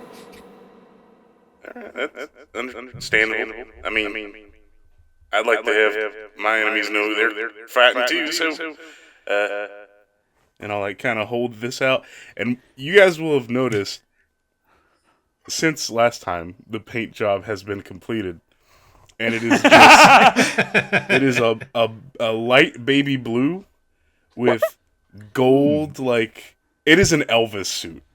And it has got metal tassels going down the arms. Metal tassels. Oh no! And a big, like, thick collar of metal. I love that. It's like a bullet deflector shielding that you turned into. Dolly's Does he have one the eye hairs? is like behind one of like a metal pair of like aviators. wow. Your decorations are of similar status to mine, I suppose. I like. I mean, I worked hard on Look this. at you, Zaccheus. You're making a friend. Go on, keep going. We're here to do a job. I don't want to. I'm not trying. You can. Hey, ain't nothing wrong with making friends at work. Makes work go by faster. You want to work a hard job? You got no friends and coworkers. You're gonna get out of there, no problem. I'm sure I the wrote a whole song. others Hey, have 9 to noticed 5? like this full stop in conversation as Dolly is like telling me, it's like, you need to make more friends. Did I offend you? What? Do you not want to be like me? No, it's not that. It's a. I have a condition. Not good. Not good. Pull up. I as well? Is that poor? I mean, we are poor. That's fair. Are conditions bad? I'm like looking around trying to find like if there's like a rust spot that I missed with the paint. Scratching it. Like, no, it's just I don't get out much, and this is well, I'm just. Say, what's up with you not being able to get back in your mech? That's a little weird. And I'm immediately going to shift the topic. The whole gantry lift shakes as you guys go through like the first layer of atmosphere. I tap a button. I'm sorry, I was on mute. I wanted to say I really liked your paint job. That's a real keen. Yeah, I appreciate it. These are actually functional. Each and every one is a frag grenade, so they're. Oh my God! Well, I'm just a big believer in heavy artillery. You know, you can never go too big. No, I see that. Is there a reason why you're bringing grenades up to a space station and sort of saying this out loud to other people? Well, I mean, if we're gonna be working together, I figure you might want to like know what I'm packing. You might want to know what y'all are packing. I mean, no pressure. Do we know we're working? No, you don't know that. You don't know that. You just know you're going to the same place. Right now, you guys are just heading to Granny's tower. Oh, jeez. I might have assumed that. Then. I mean, you can lean into that if you want. Zaccheus might have just assumed that. I mean, you assumed like you're taking the guy's place, right? So like, I really like that.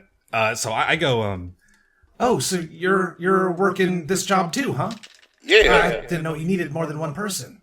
Yeah, I was just, they asked me to show on up, and here I am. Your mech, Tsunami chimes in just to you.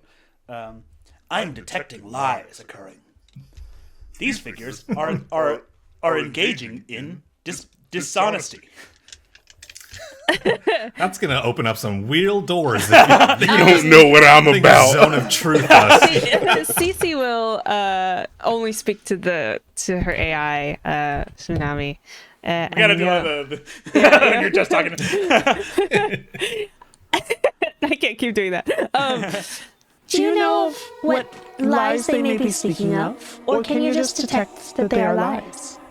Scanning their frames, I am noticing that their chassis and call signs do not line up.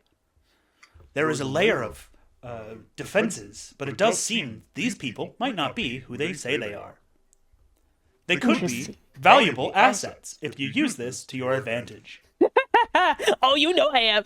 So I'll turn to them and go, May we succeed at this job? Oh, okay, so 3 of us were hired. Correct. Seems like a lot just for a single job. I am simply here for backup. I mean, yeah, that's kind of what I'm here too. They just wanted to take extra precautions, apparently. What could they possibly need 3 whole Everests for just a delivery? Both of your mechs are like, play along, play along! Yes, this seems to be the appropriate response. Lean into this and build upon his lie. I think Zaccheus would clock the fact that Kit said this was a delivery, because that is very much not what Raucus told him. So that's like the first inkling that he's like in some shit. And so he's like, uh-oh. But he's not going to say anything. He's going to shut up. He's going to shut up. I was simply hired to be a body. For what purpose are we delivering this package? Well, I'm not supposed to look in the packages. I mean, sorry, I'm not supposed to look in the packages. do I know that River 6 is the owner of... Scanning him, you can see that the license is Ripper 6. Yeah, but do I know who Ripper 6 is in this world? Like, would CC know? Is that, like, common knowledge, I guess? I think you know Ripper 6 is related to Raucus. Yeah. That they are colleagues. And the way I imagine it, it's like, do you know all the war heroes from other countries? Yeah. LANCER. I think as you scan the other mech real quick, you do see that the license is Raucus is the other one that you're with, which can't be true because you're in that mech. What do you know about Okay. that?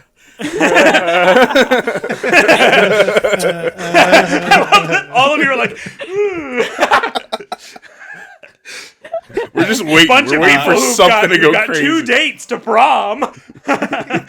All three of us asked Gonna each do other the out. YouTuber thumbnail. I hold out both hands to both of you. Well, it's real great meeting the both of you. I hope we are able to get this job done real quick. I heard there's a music festival going back on Planet Side. Is it the ACMTs? I don't think it's that one. I don't think that one's over for this It's not year. the outdoor country music festival. No, I'm sorry, it's not that one. I pull out a giant flyer. Hang on, let me check my giant mech Jinko jeans. No, actually, you know what? I will like request to message you directly, so I could send you a picture of the flyer into your. Do I I know? want no faces, but just like a picture of the flyer, like a pending message. Do I know if the internal messaging would show up as Raucus or show up as Rockabilly? I think that I think that's in your control to decide. Okay. I think it's like how sophisticated do you think the software of Dolly is these days? You could, I'm sure you could just tell it to like not put out your name. Yeah, I think making yourself Incognito. anonymous is easily doable. Dolly, Faking who you are is a little bit harder. Dolly, incognito mode, please. Activated Control incognito. Shift Time to And get I'll nice. accept the message. I know. and you'll get you'll see like a hologram of like the magazine that Mozart handed It's on me, the but I article flipped about to the page. fornication. Yeah, like, we'll skip past that one. I read that one on the way up. I know what that's all about. And Sounds like a it's lot of like hooey. There's like a one-page flyer for the Pulse River Music Fest. Ooh, edit in here.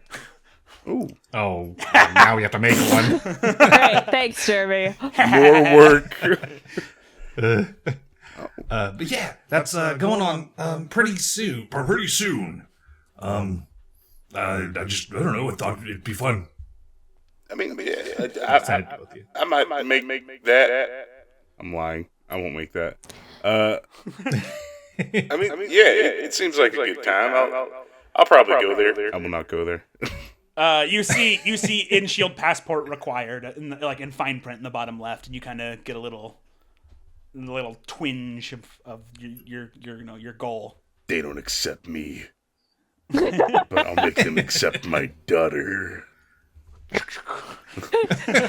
Anyway, it's real cool. Also, I hope you get your voice modifier fixed. 'Cause Oh, I hope you get your voice. Why is everybody talking about my voice modifier? It's fine. Perhaps because your voice continuously changes? That age for a robot. No. The gantry lift shakes again, and No, but. a sound comes over the overhead speaker. Greetings. Welcome to my tower. Those of you who come here are welcome. You are going to be scanned now, and all weapon systems will be deactivated. Accept this, or find a quicker way back down to the surface. Granny's tower welcomes all, even you. See you soon. Oh, and by the way, the market is out of orbit, which means you'll want to make sure you have some way to breathe. I'm sure you thought of that before you got on my gantry lift, didn't you? Goodbye. Dolly, did we think of that? Checking all. We did check the hydraulic systems and let's make sure all those seals. I'm gonna do a quick bios. Do you want to disembark or you want to be stuck inside?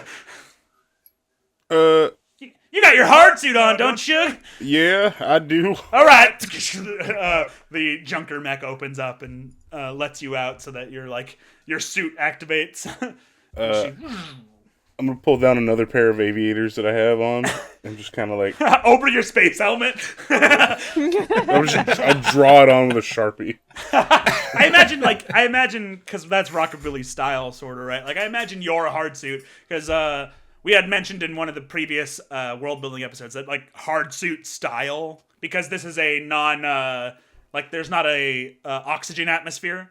Hard suit styles tend to like be personalized, so I imagine yours has like goggles that look like aviators that can be pulled up. Full on Plastic Man goggles. Just do we have to disembark, or are we able to? No, Dolly is doing a scan to make sure that her internals are sealed enough. Yep. Okay. And I'm just That is casually welding job is good nonchalant, enough. leaning on Dolly's leg, just like looking at the ground, hand on my helmet. Like, I think I'd forget to turn off my speakers. I'm like, oh wow, he's so cool. I just slowly look up. Oh. Hostilities acknowledged. Wait. Tsunami does a quick like scan, kind of like of the room, and eventually like does a quick passing scan over you, Zaccheus, and she informs just to you, Fish. It appears that is a organic life form, and not Raucus, who is in fact a robot. Interesting. Thank you. He seems to be pretending to be a robot. Okay. I think I'll like take a peek around because I'm like watching for people to like take too much notice of me, and like I'll see Tsunami's kind of like optical focus, kind of like leaning on me, and I'm like, "Why don't take a picture? It'll last longer." And I'll like wiggle my butt a little bit. The iris of Tsunami closes. Yeah. I was kidding. I will keep this for my records. Thank I need you to delete that.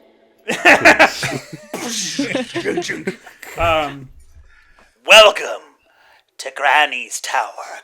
The gantry side walls close down, and you guys find yourself on a space station, but you are on, like, you feel like the pool of a huge orb on the bottom of the space station that is creating this, like, massive amount of power that is creating artificial gravity that's, like, magnetizing everyone to this space station.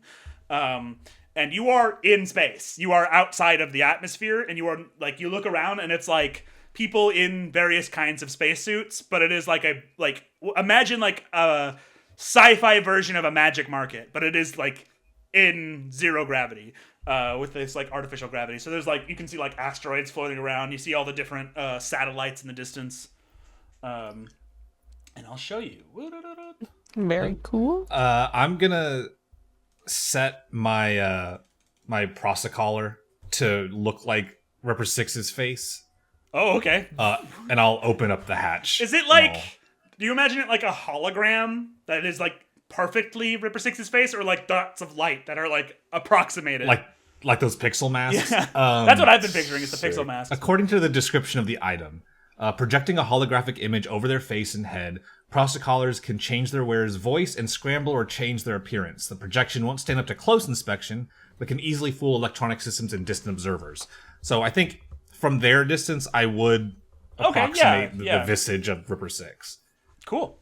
So like, and sound like what's him. great is that Ripper Six is a kit styled robot, but he is a security version. So he's got like the round chest and like you know, like the droids from Star Wars. There's the ones with these guns, the shields. Yeah, that's kind of what I'm picturing Ripper Six looks like. And where it like to your droid, if that makes sense. Whereas you're like skeletal, he is clearly the same style but bigger. So it's the security head over. Yeah, exactly, and a bomber jacket. So it looks a little funky, but I don't think either of these people know much about the 404 enough to identify them. He's got the Sigma chin, and he's just aura maxing.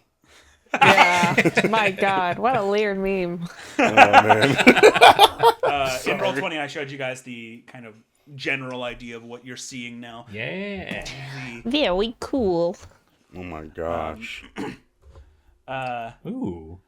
And I think for you, Zaccheus, you actually, on Granny's Station, can see the satellite station that is the Lancer Training Academy that you didn't graduate from off in the distance. And Oh.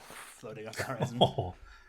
So, Little extra bag. yeah, just remember that you're bummed out. I think of Sean and Titus, and I hope that they had a better life than I ended up getting. Oh, that's right. It's been like Yeah. 15 years since he's seen Yeah, him, like huh? 20, Yeah. 20 or maybe Yeah, oh my gosh. you're 38, you said? Like 33. 33. So If I left the academy been like like around about 20 years, I 16, think. it would have been like a little over 15 years. yeah. Dang. People walk by with these mag boots, and they're like poking through these piles of junk. Some of the little shops are in like domes that have atmosphere pumped into them. But otherwise, this is like fully like surface of a spaceship kind of situation. The gantry lift opens up. All of the people kind of start to walk out. A few of the mechs. Yeah, I'll leave my hatch open as my mech as dusk moves forward. So, just so that we have a firm understanding, you guys are currently on a mission, and now you guys have kind of conjoined together as a group, understanding that you're all heading to the same place. This is not the MaxSat satellite station that you're trying to get to. So you need to find and secure a ship to get to the MaxSat station that is currently being hijacked by the Prophets. So finding somebody who's willing to go there and finding a way to get there either without them knowing that you're coming or in a way that the Prophets would expect to be coming, so that they don't just blow you up out of the, before you even get there. Gotcha. And I think actually looking around, you guys do see the station kind of off in the distance. It's a little bit further away than the Algoric, the other direction. But you do see two spider mechs kind of attached to the outside of the satellite with apocalypse rails, kind of keeping anyone away from the station. That feels a little overkill, but okay. They're on the outside of the station, so there's nothing they can do inside. They're way too big to get inside. But they do have like ship artillery on Hall, and actually both of those ship artilleries seem to be Lancer aces, like hired guns, not part of the Prophets. Okay. Can we see the ship, the station, the MaxSat station that we're trying to get to from here? Yeah, if you go to the edge of Granny's Tower, you can spot it. You can get a look at it. But It's kind of in the distance, so you need a Okay, ship so we're not to- talking like a mile. We're talking like celestial units of Yeah, space. you're gonna need a ship to get over there. Okay. So as we're sort of making our way Yeah, the gantry's way open. downtown. Boy howdy. My boss didn't really give me a way to get over there. Do you guys have any, like, I don't know, a ship or something? Was your boss not the one who managed all of this? He managed this. And I, like, hold the box over I don't know what's in the box, but I hold it over my head. This is all I was given. Oh, hold on. Press the protocoller button. And this is all I got. Anytime I forget to do the voice, that's Canon. But yeah, this is all I was given. A little bit too not worthy of a war hero like myself.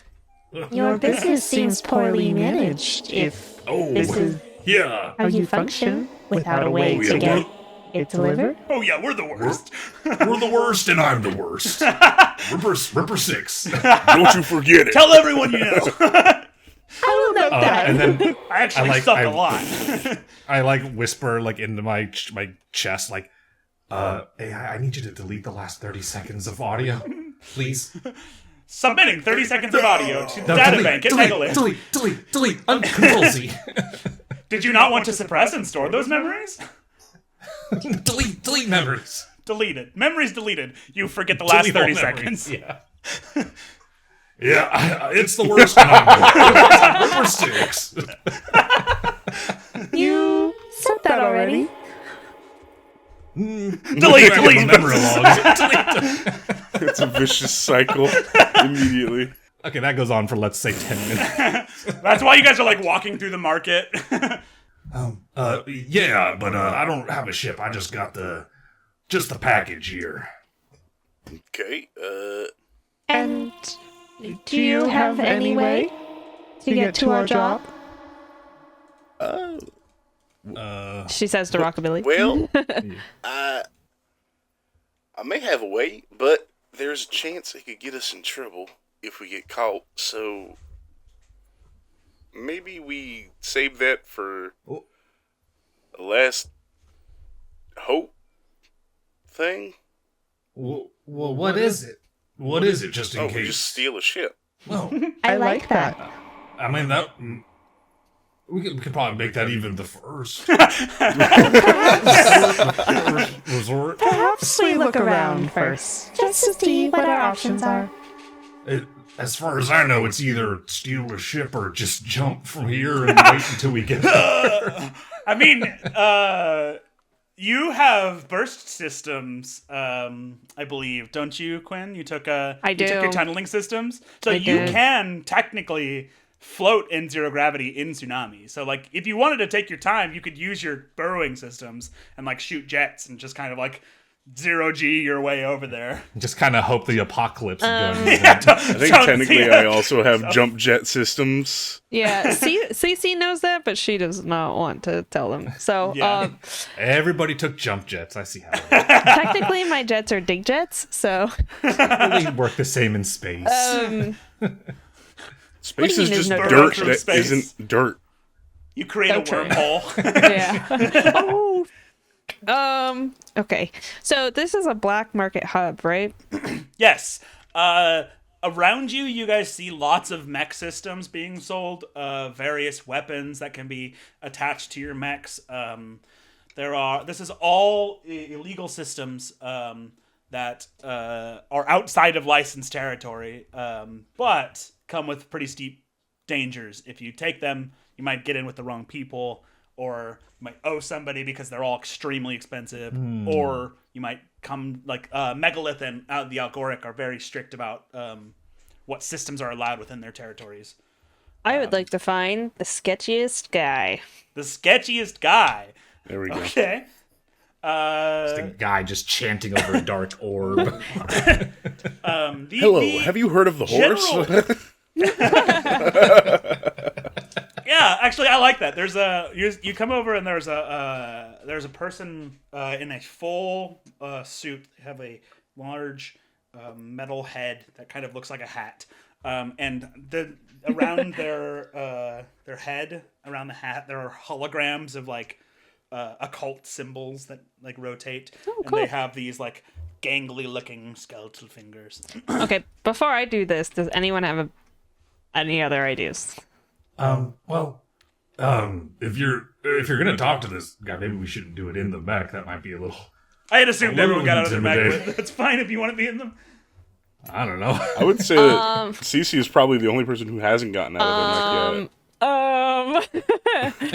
yet. Let me describe the scene before you guys choose what to do. Go ahead. So, in the center of the station, connecting down to the planet, is the rings of these like carbon fiber ringlets that connect to each other and go all the way up into space. And the rotation of the planet kind of keeps this station swinging attached to the cable, creating a space elevator, which you guys rode up the gantry lift of. The center of the space elevator is this gigantic gantry lift, and when it opens, you see this purple metal market.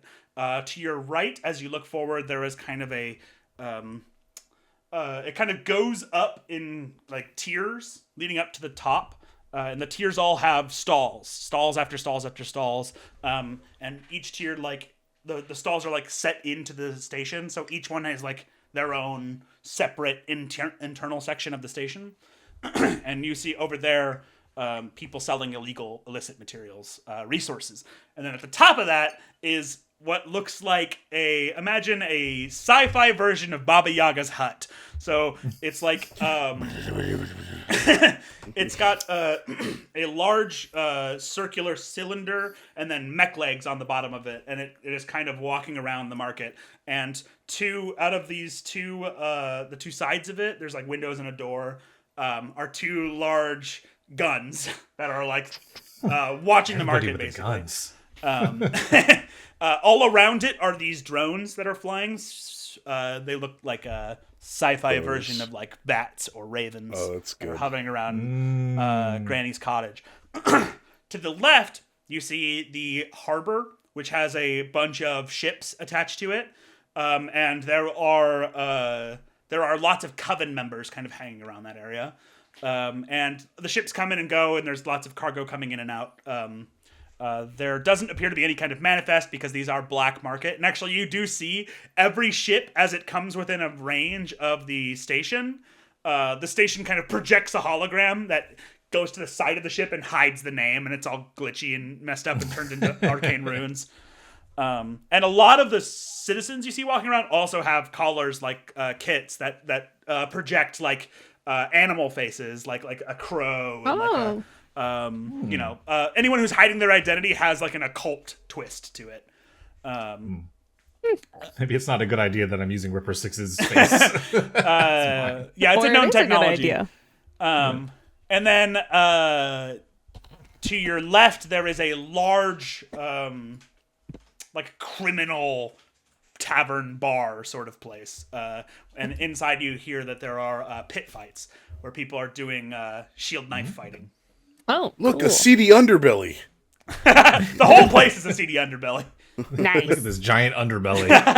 I think Cece, when she goes out into a public space like this, probably looks like just a 404 mech, but she turns her LEDs in like the like aquarium tank bubble off, and then has like a blacked out display, like like tinted windows. You do like the windows that turn dark, like yeah. So you just have a dome, like a black You dome. just look like a 404. I just have a dark dome, and then she has like fake like LED like screen on top of it. It doesn't function as anything, but it's just, for looks.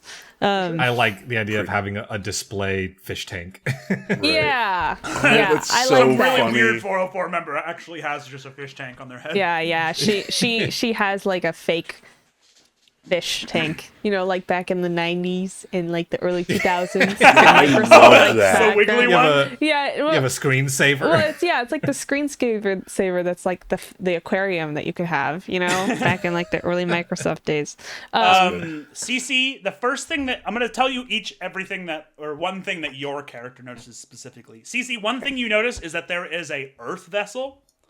So there is a cradle, I think it's called in Lancer, but we're just going to call it Earth.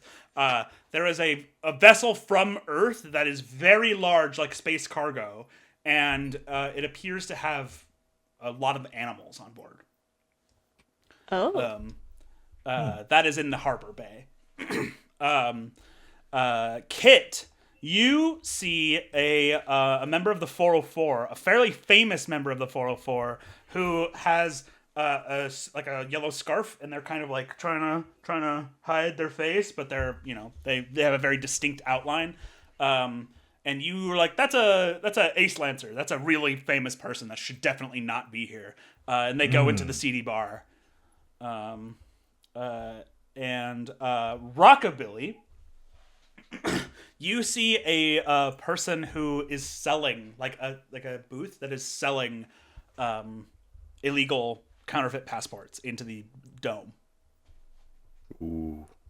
And then all of you split up and And leaving this creepy guy just like, okay, well, don't know what you needed me for. yeah, I think he's the closest to the lift, and he does kind of speak up like, weapons, ammo, limited systems. I have everything you could need. Okay. Do you have a ship? No, actually, sorry. What? I mean, I have my personal ship, which Oh, and where would that be? Well, it's Just, why do you ask? because we took the long way up here with the elevator, and we didn't know there was a dock. Where is that dock? And your boat, specifically. I'm not going to tell you that. I quickly glance over the harbor. Like, are there any, like, dark fogs? Yeah, there's a spooky ship. It's like a yeah. There's one with like it's like a Kia Sorrento Space Edition with a painted side of the van with like a wizard and like a werewolf. I like look at him and then I look back and hit the Kia Sorrento and It could be any. Somehow a flash of lightning occurs in space. And just blows it up. Okay. Well, all right, you stay here then. Wait, doing your what are you thing. let me guess what you're looking for. Let me read into your future. You are and then your intern assistant, your AI pops in. You are being scanned. We're being scanned. Do you want me to block that scan? Yeah, probably for the best. Putting up firewall. You are. You are.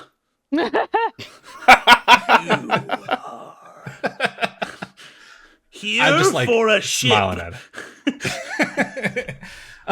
Okay, we're gonna go. Wait! And he like follows behind you.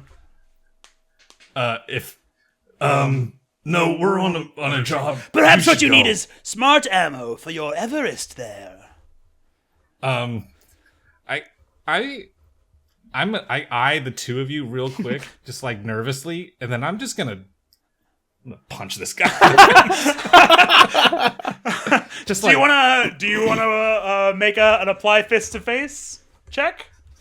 Sure. All right. Like Kit has run out of options. First rule, Kit does not do well with the hard sell.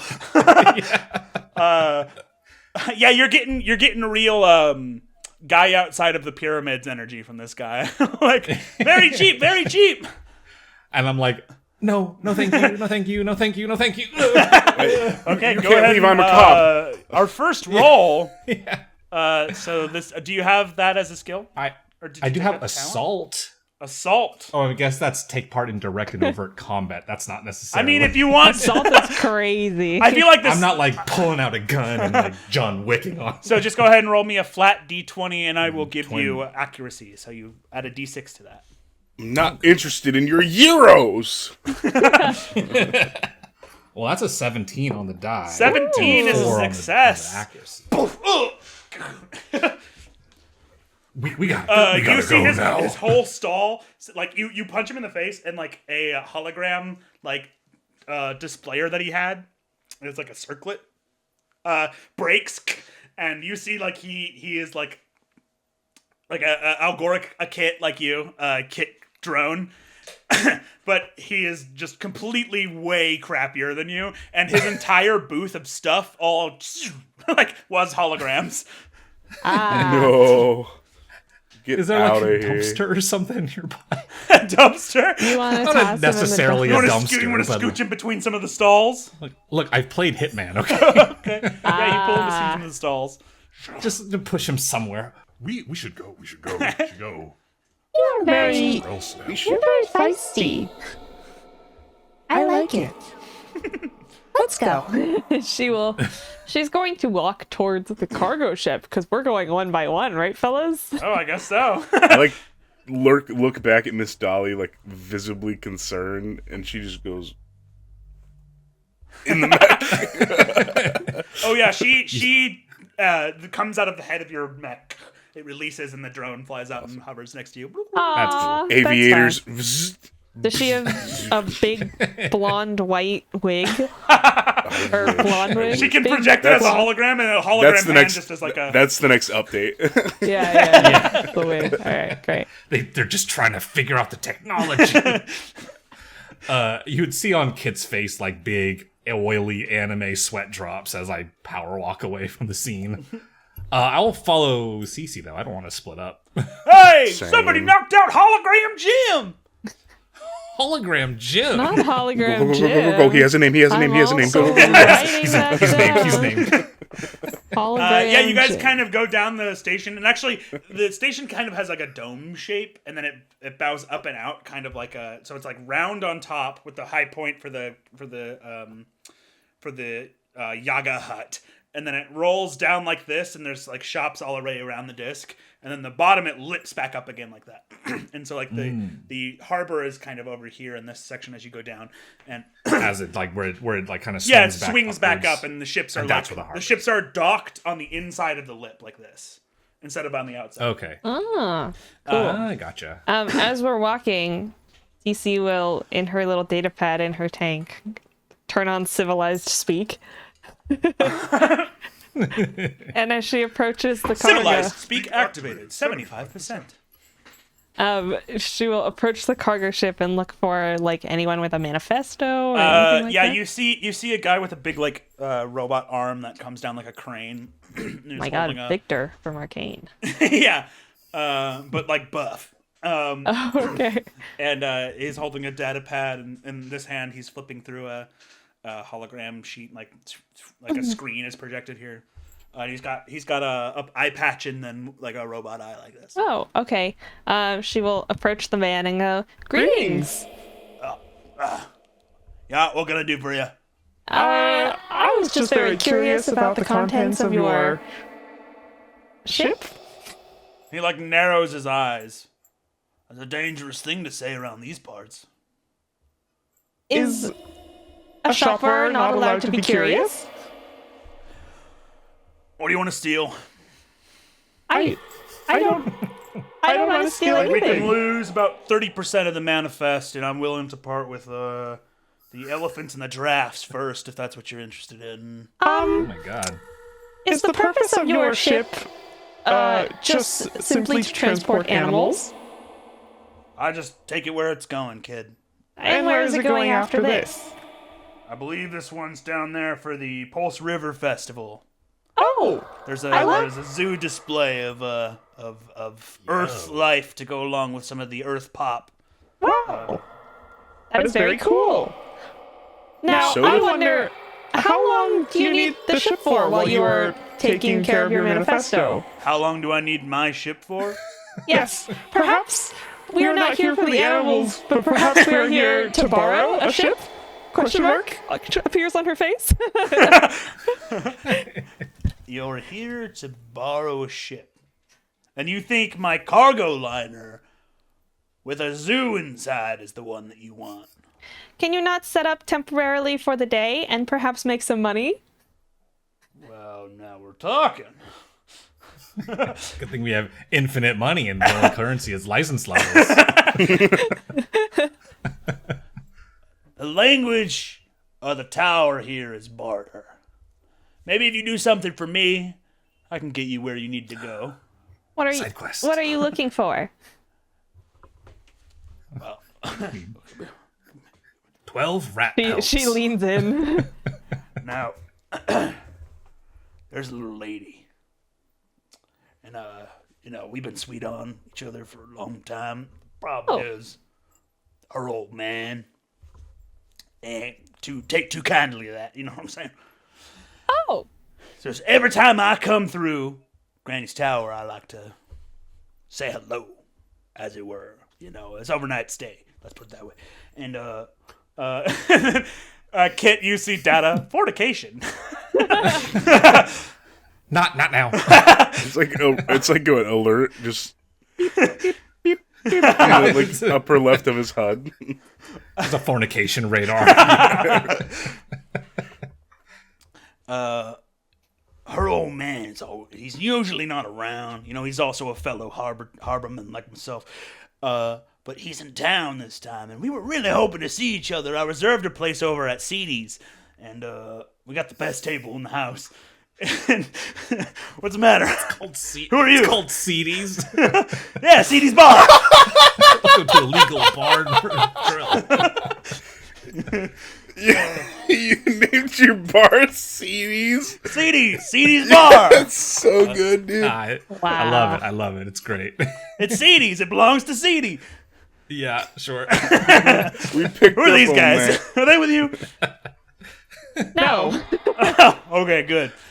Well, the thing is, we reserved a spot for 5 tonight for the dinner fight show, and well, he's in town, so she can't get away. I'm just thinking, if I had somebody who could keep him real distracted, get him away, maybe even better off the station down over to, down world side.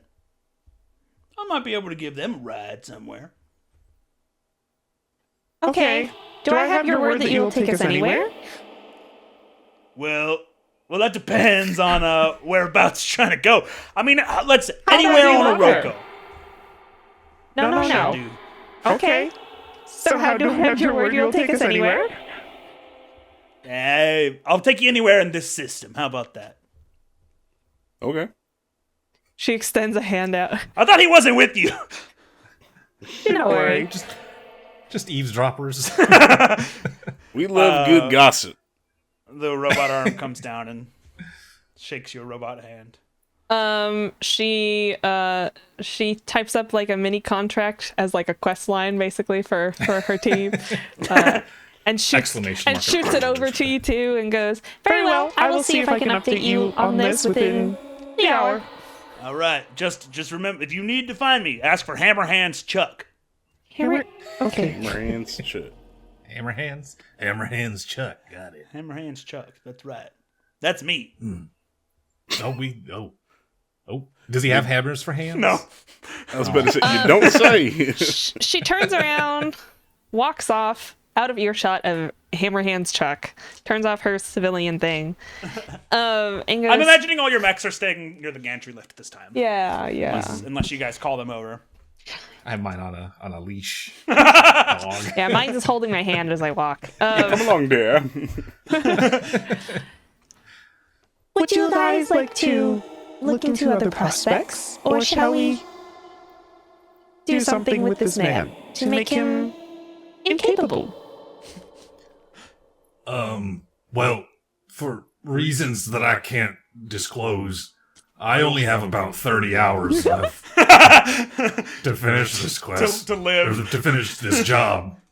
For some reason, Zaccheus had completely forgotten that the fusion core was exploding until he said that just now. And he's like, "Oh, right. I was gonna ask you about that. About what? Yeah, you know that's like super obvious, right? What are you talking about? We see. Meanwhile, we in the background of the scene. You guys are talking to each other at the docks, and we see the what was it? Dusk. We see Dusk, and its vents are open, and just He's doing the There's just a Charleston. big old bomb attached. What are you talking about?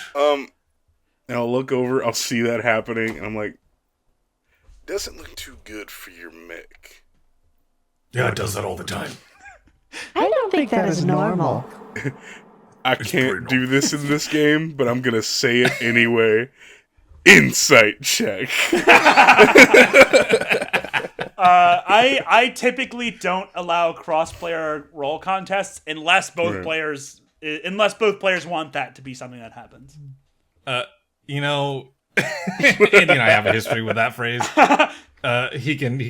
there Sure, a thing just roll for, off D20. Oh, Yeah, we'll just roll 20. I'm going to give Kit a difficulty 2. Difficulty, because I'm very obviously about to explode. So roll 2d6 Difficulty and 2. take the higher of Okay. the 2 and subtract that. Well, I rolled a 1. So, you rolled a 1 on the d20? Yeah, so I got a -1. You get an experience point. I rolled a 9. 9 beats -1. You're not sure? Actually, I can order. I think because in Lancer, if you roll under a 10, you fail. So Well, we're playing Calvin Ball with this one, right? I think I like to imagine when you're. Go ahead. I was gonna say I can see the scene where you're just like, no, it's It's fine. I mean, I really don't know what you're talking about. It's not. It doesn't. The steam and the fact that the metal's suddenly glowing. And it's fine. And then like Zaccheus is like, "Oh yeah, go ahead." all right, and just walks away.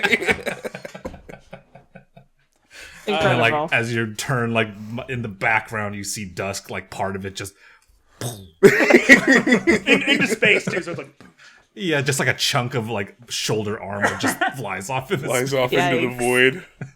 Yeah.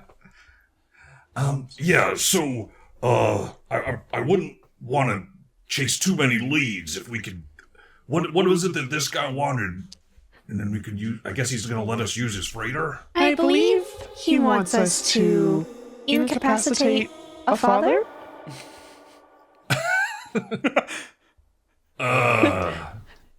My morality alarms going on. a Permanently. data sheet appears, picturing. Imagine Trevor from Grand Theft Auto. He's got like balding head and like crazy hair, a dirty tank top, and he's like kind of like doughy looking face, sad eyes. And it says Target. So we just have to. What make this guy disappear, or? I believe if we want, we can either eliminate Paul, or we can send him on vacation to Earthside. Oh, well, I don't have a lot of money. Or Orokos, I should say. I would love to see if there's any posters around or anybody like, I guess, like, advertising for the festivals that are happening soon. Oh yeah, loads. Okay, great. And loads and loads. Do I see Lots any of scalpers selling tickets. Okay. Can I? Logging into space Ticketmaster. Okay, perfect. Oh God, still. Can I find someone scalping like hotel rooms? Yeah. Yeah, Okay. you see there's actually a small group of Algoric. One of them has like a hologram station here and says, "This one will actually get you a great view of the Pulse River Festival's main building. If you don't actually want to go down and be among the riffraff, you can stay on the balcony and you hear it just fine." I will approach him and cut off the conversation. It's like, husband and wife. Huh! Hello. Yes, I'm with a client. Is there? I am inquiring you for something of immediate request. I see. Is this an emergency? Do you need? Yes. All right. I apologize. This doesn't usually happen. I'll be right back. Namaste. Namaste. He comes over. Not my life. Hey, you better have a good reason for this.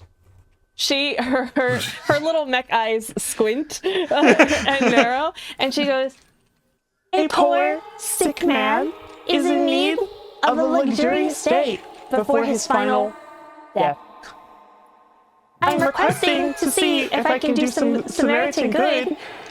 If you are able to get him a hotel day, planetside, for today. You know this is a scam, right, kid? This is total horse. Oh, You want? I I apologize. mean, sorry. Yes. What you want a hotel stay? You say. You did say it was a scam, so I will go find somewhere else. Wait. If I thought you were capable. No. And here you are. Wait. Okay. All right. Wait. Namaste. You are watching a master at work.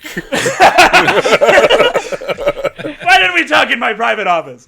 And he brings the three of you into this back room, and it's like got an open mini fridge and a dirty couch and like wood panel walls. yeah. There's things Orange there's shag. a whole scan that we do for the Algoric when they come to play on the station. But I mean, if you wanna, who's your mark? A nice man named Paul. Oh, Paul. Yeah. You don't like Paul? I hate Paul. What's I wrong love with how Paul? everyone on the station is just categorically out to get everyone. Paul sucks, man. Well, I mean, that's the thing of the Paul coven, do. right? The coven Yeah. is very loyal with their clan. Yeah. "True." Okay. All right, yeah, I'll do. Paul, f- that guy. What you want me to? You want me to? But the thing is, he knows my scam. Maybe. Maybe I can print you out some fake tickets, and you can slide them into his pocket, or convince him that he won. I'll do it for free. I fucking hate that guy. Okay. If you will do it for free, I will take any scam you have to offer. Sure, you just gotta find some way to convince him that you work for the Pulse River. There's some of them wandering around here. They look like Algoric. They're the white suits, and some of them got the padded armor of their hard suits. I will turn to Zaccheus, yes, and go, "You're charming. You can do it. I mean, I don't know what you mean. I'm just. You will scale them." Well, I can't pass for Algoric, obviously. I mean, I'm not. Sure, you could. We are on a seedy black market. I'm sure you could pass for anything you wanted to.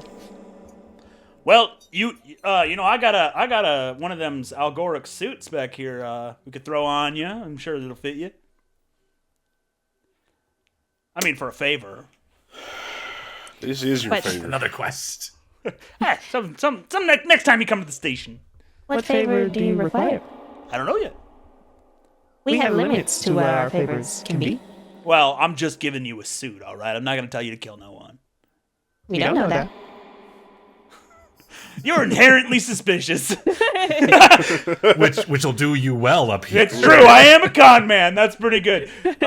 Small favor equivalent to getting you somebody else's outfit. Okay. We can do that. All right, shake on it. Old Bones gets his favors. I turn to Zaccheus and go, "If you wish." Oh, boy. Okay. Hey, I can't help but notice there, friend. You got one of them data pads in your back pocket there. Flashy real red. You wouldn't be a sub-op, would you? No, I mean, I'm just from the Sibops outskirts, and I found it. Must have fallen from the station or something, and... Sure. Here you go. Thank Shake you. your hand.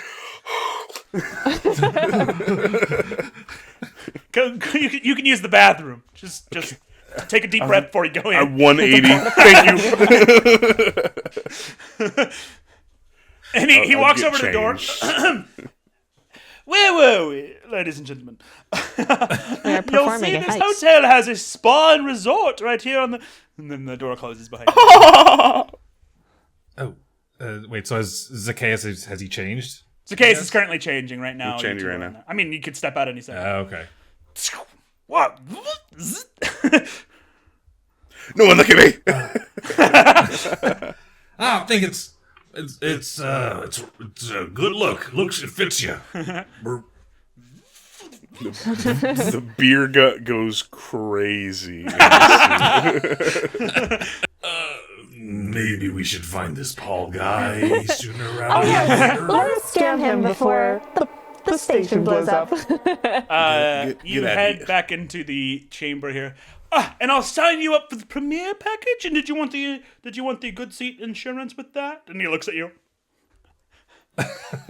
Oh my. The super good seat insurance with that.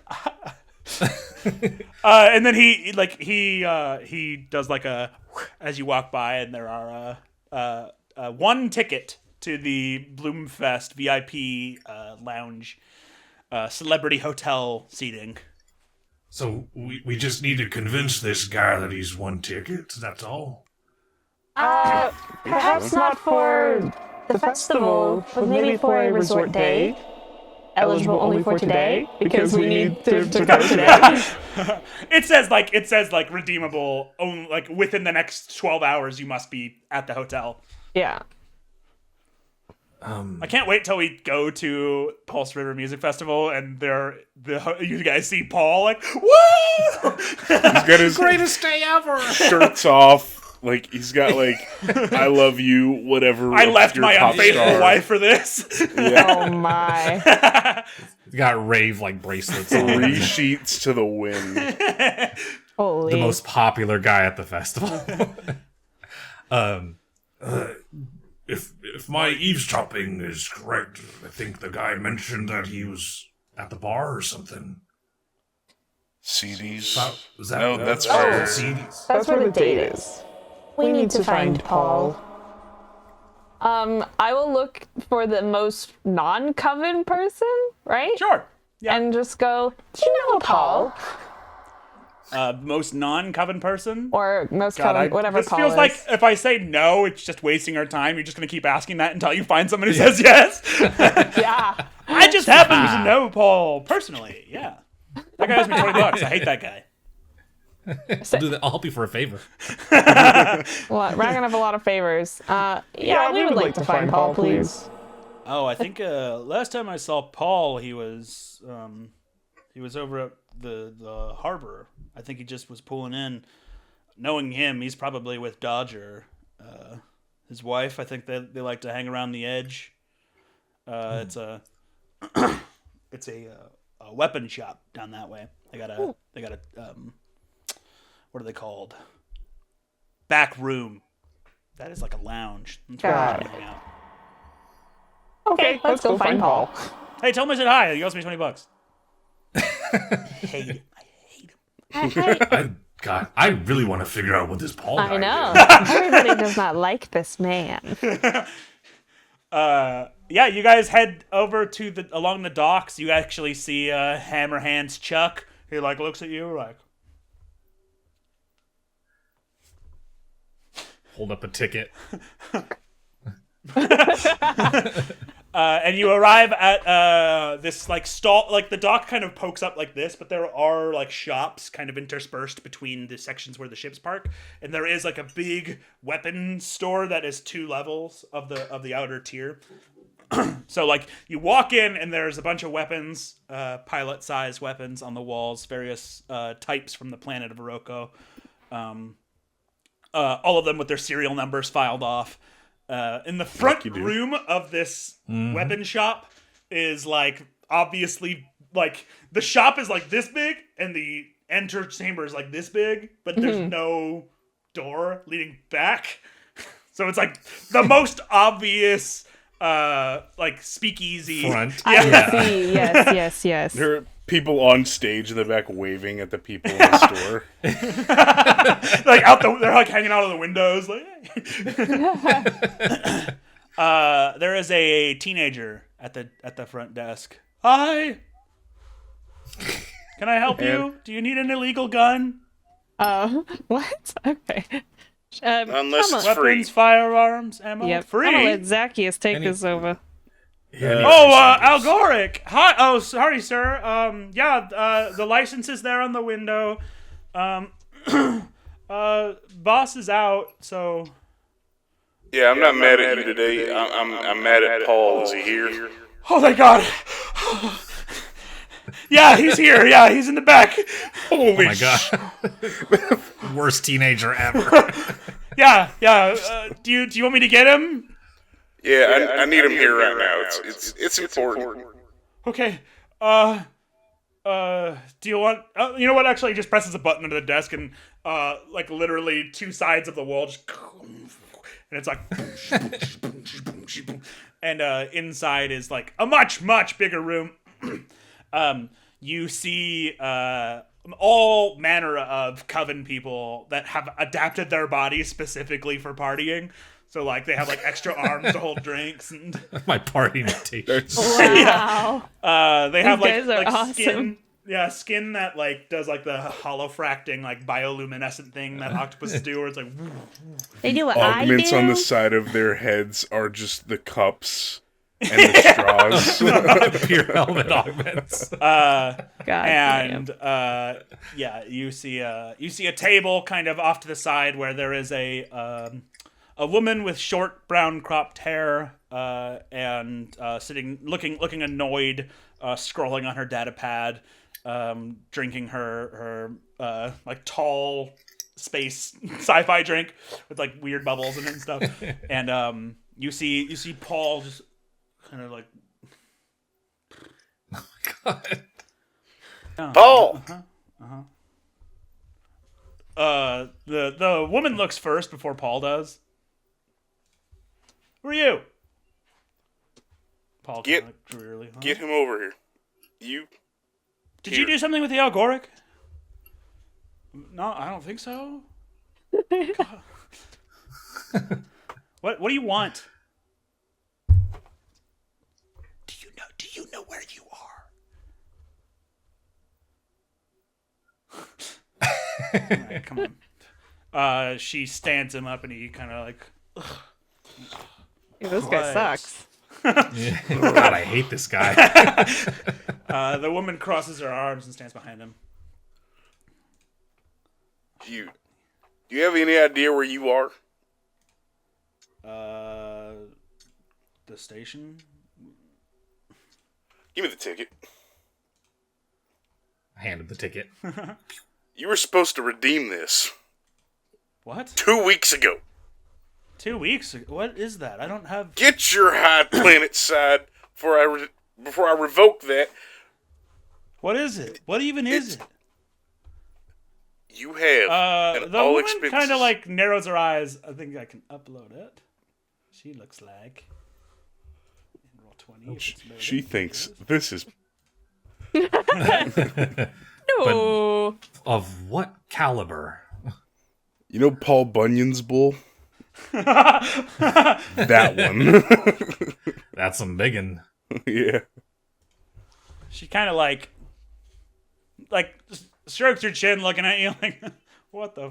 What kind of game are you running here? But she's standing behind him, and he like looks at the ticket and he pulls out some glasses. Pulse River. What? Wait, Pulse River celebrity seats? Yes. What?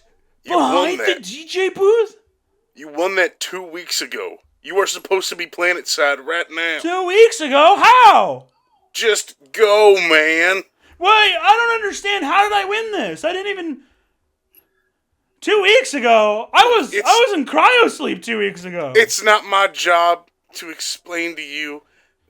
It's not my job to explain to you why the selection process happened with this. All I know is you were randomly selected, and I've been waiting for you to come claim your prize for 2 weeks. He looks down at it. But the show's like soon. Then you better get down there. Wait. Do I not get this if I don't go? Now? No, you don't. You've got 12 Who gets it if I hours. don't?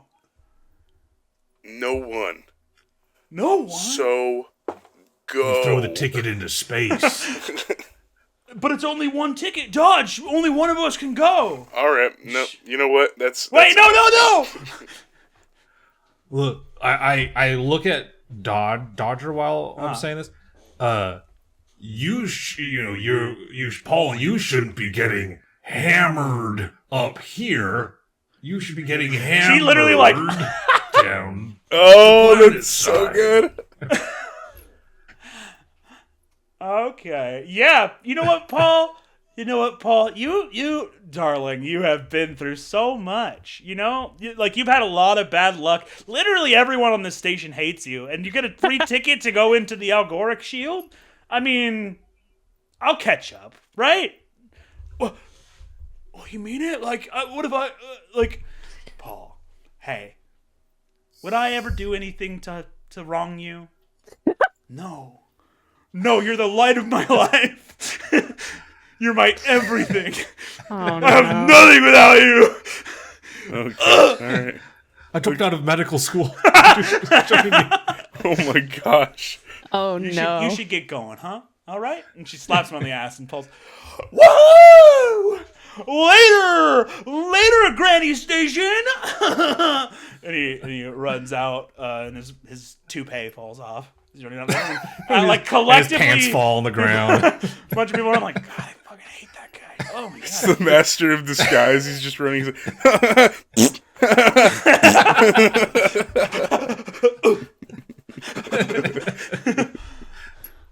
So Hammerhand sent you?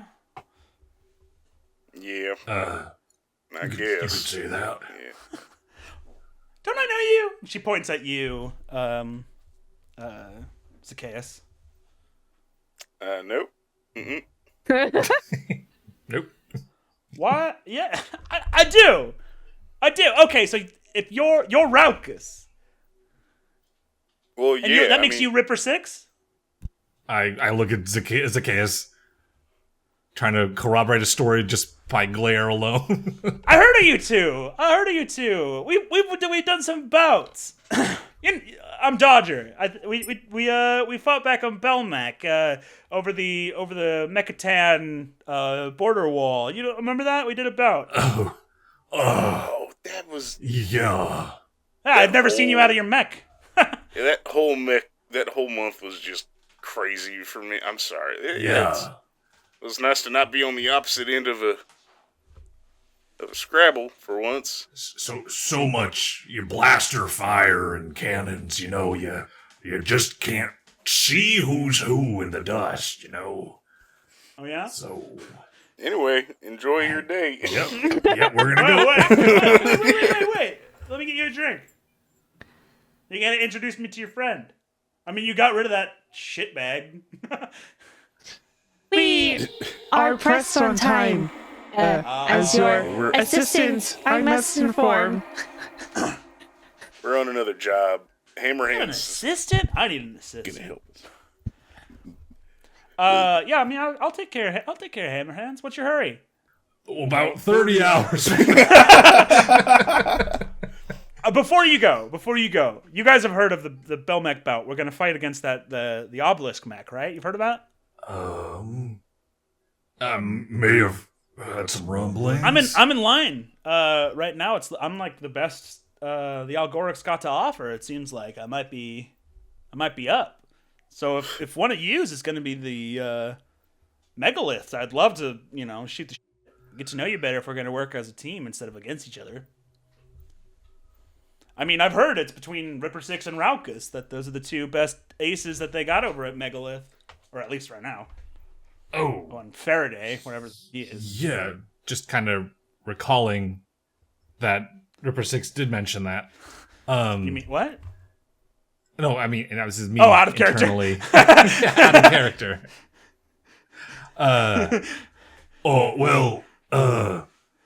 here's the thing, right? Ain't no rest for the wicked, and so how about we get a drink after we're done with the job we're on right now? Hey, that's fine by me. The mission calls, I understand. Here. Yeah. And she flicks you a data bank, like a data pack. That's my handle, Dodger. Things go well, you call me in. Oh. Thanks for getting rid of that shitbag. I want to divorce him. I've been wanting to for years, but I don't know. I feel like I can fix him, right? You are worth more than him, and we must part ways now. Yes. Listen, She there's a lot of things that you need to put up with in this life. And for some reason, Zaccheus' full-on dad mode comes out with her saying that. There's a lot you need to put up with in this life. Bullshit from a piece of shit ain't one of them. You're worth more than that. Wow, Raucus, you have such a way with words. You were not like this before. Yeah. Okay. Okay. Well, That's war. Yeah. she stops you should talk to him. You should talk to him. She stopped as you guys turn to leave. She stops you, CC. She says, "Hey, I like your fishbowl." How do you know it is a fishbowl? I know a fishbowl when I see one. Interesting. I will make note of that. What's your name? You may call me Cece. Nice to meet you, CC.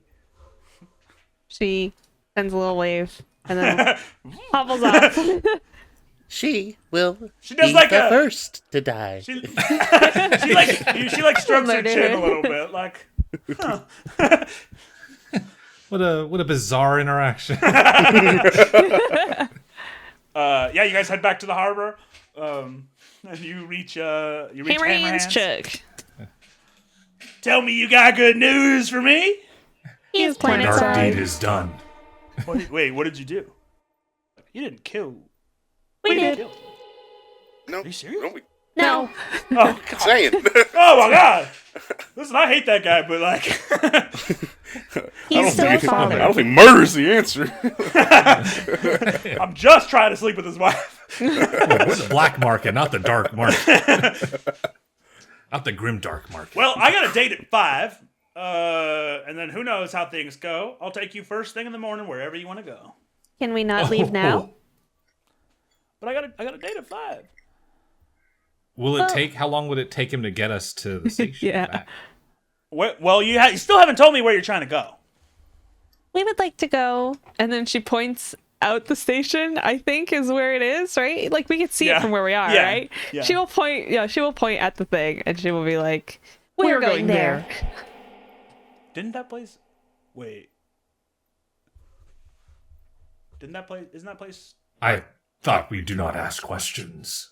Yeah, I mean, I guess not, but I got to deliver these animals down to the festival, and if I get, exploded by an apocalypse rail, that would be a problem.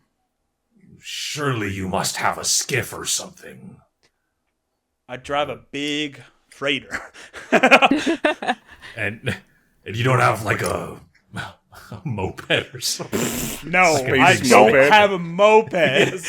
Perhaps you can drop us off maybe 3/4 of the way. And I can As close just... as you can get us. I can get you there. Thing is, when they hail, what am I supposed to say? What do you want me to say? You made a wrong turn. I don't know. I don't know. I haven't been planetside on Iroko very much. Do you think the prophets would eat that up? I mean, if they hail, tell them you'll turn right around, and then you let us out, and we head over there. As close as you can get without needing them to hail your comms. Okay. All right. And then we'll just float the rest of the way, I guess. Okay. I mean, Dodger's pretty hot. This is totally worth it. Oh, hey, by the way, You may have to... treat her right. Yes. I will. Trust me. I mean it right. Like, take her to dinner and actually talk to her. Don't just care about. You know how hard it is to get a reservation over at CUD's bar? No. They're booked for months. Wow. Look, if you don't treat her right, we're gonna come back to you with a ticket to planet. Oh, no. Whoa. Anything with that? I will. Don't you worry about that. I will. I will call my mech over.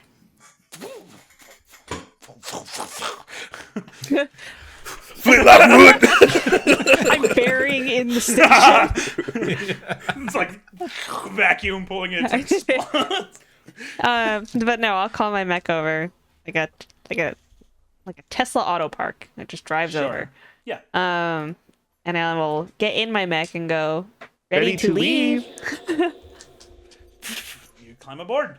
You guys all remount and come to the back. Hammerhands Chuck pulls the big rig off the station, turns it around. Beep, beep, beep, beep. Is it like throws open the tilted back- from the weight of our mechs? He throws open the back of the Groaning thing, metal. and inside it's like Yeah.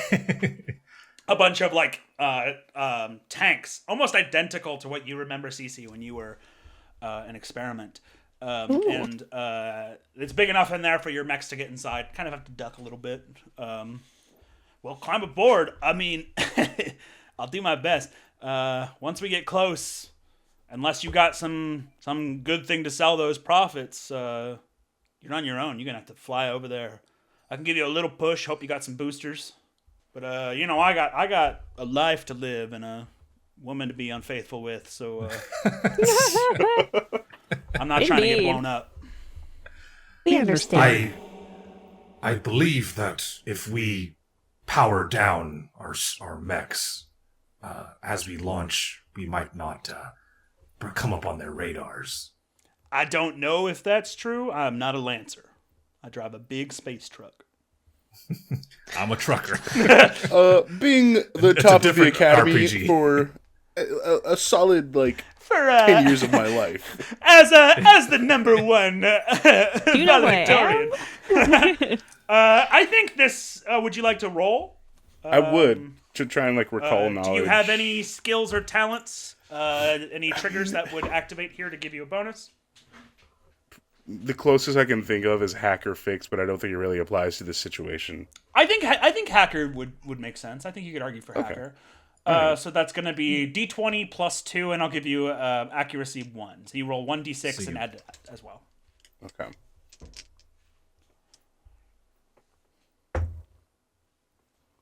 Oh yeah. Oh yeah. Oh yeah. It's an 18 total. 18, It's a very 15 on the die, and then plus 3 for the Yeah, D6. excellent. You only have to get over Nice. 10 in Lancer, so in narrative play. So yeah, you absolutely know. I think from a look out, those two mechs with the apocalypse rails that are attached to the outside of the station, they are primarily looking for ships, not for mechs. So Gotcha. they will detect Hammerhand's freighter. But if you have your mechs powered down, when they do the scan, they probably will scan right past your mechs as long as they are completely powered down. That does mean you have to power them back up. But once you do that, they you want to be past their radar at that point in order to power back up. Which is a little bit pretty further than Hammerhands wanted to go. Do you guys stay in the mechs or do you climb into the cab? I stay in my mech. I'm staying in my mech. I'll stay in my mech as well. I think there's like a door as well into the cab from inside of the freight room. Here we go. Well, Bunch of like elephants just yeah, the jaws. yeah. Can I Your space zoo. Before There's like my a mech horse. shuts down, I would like to send a text to Lola on our Okay. tech comms and just let her know There's a shipment of animals arriving to be used as entertainment for the festival. Perhaps we can find new brothers and sisters? You might have just signed Hammerhand's death.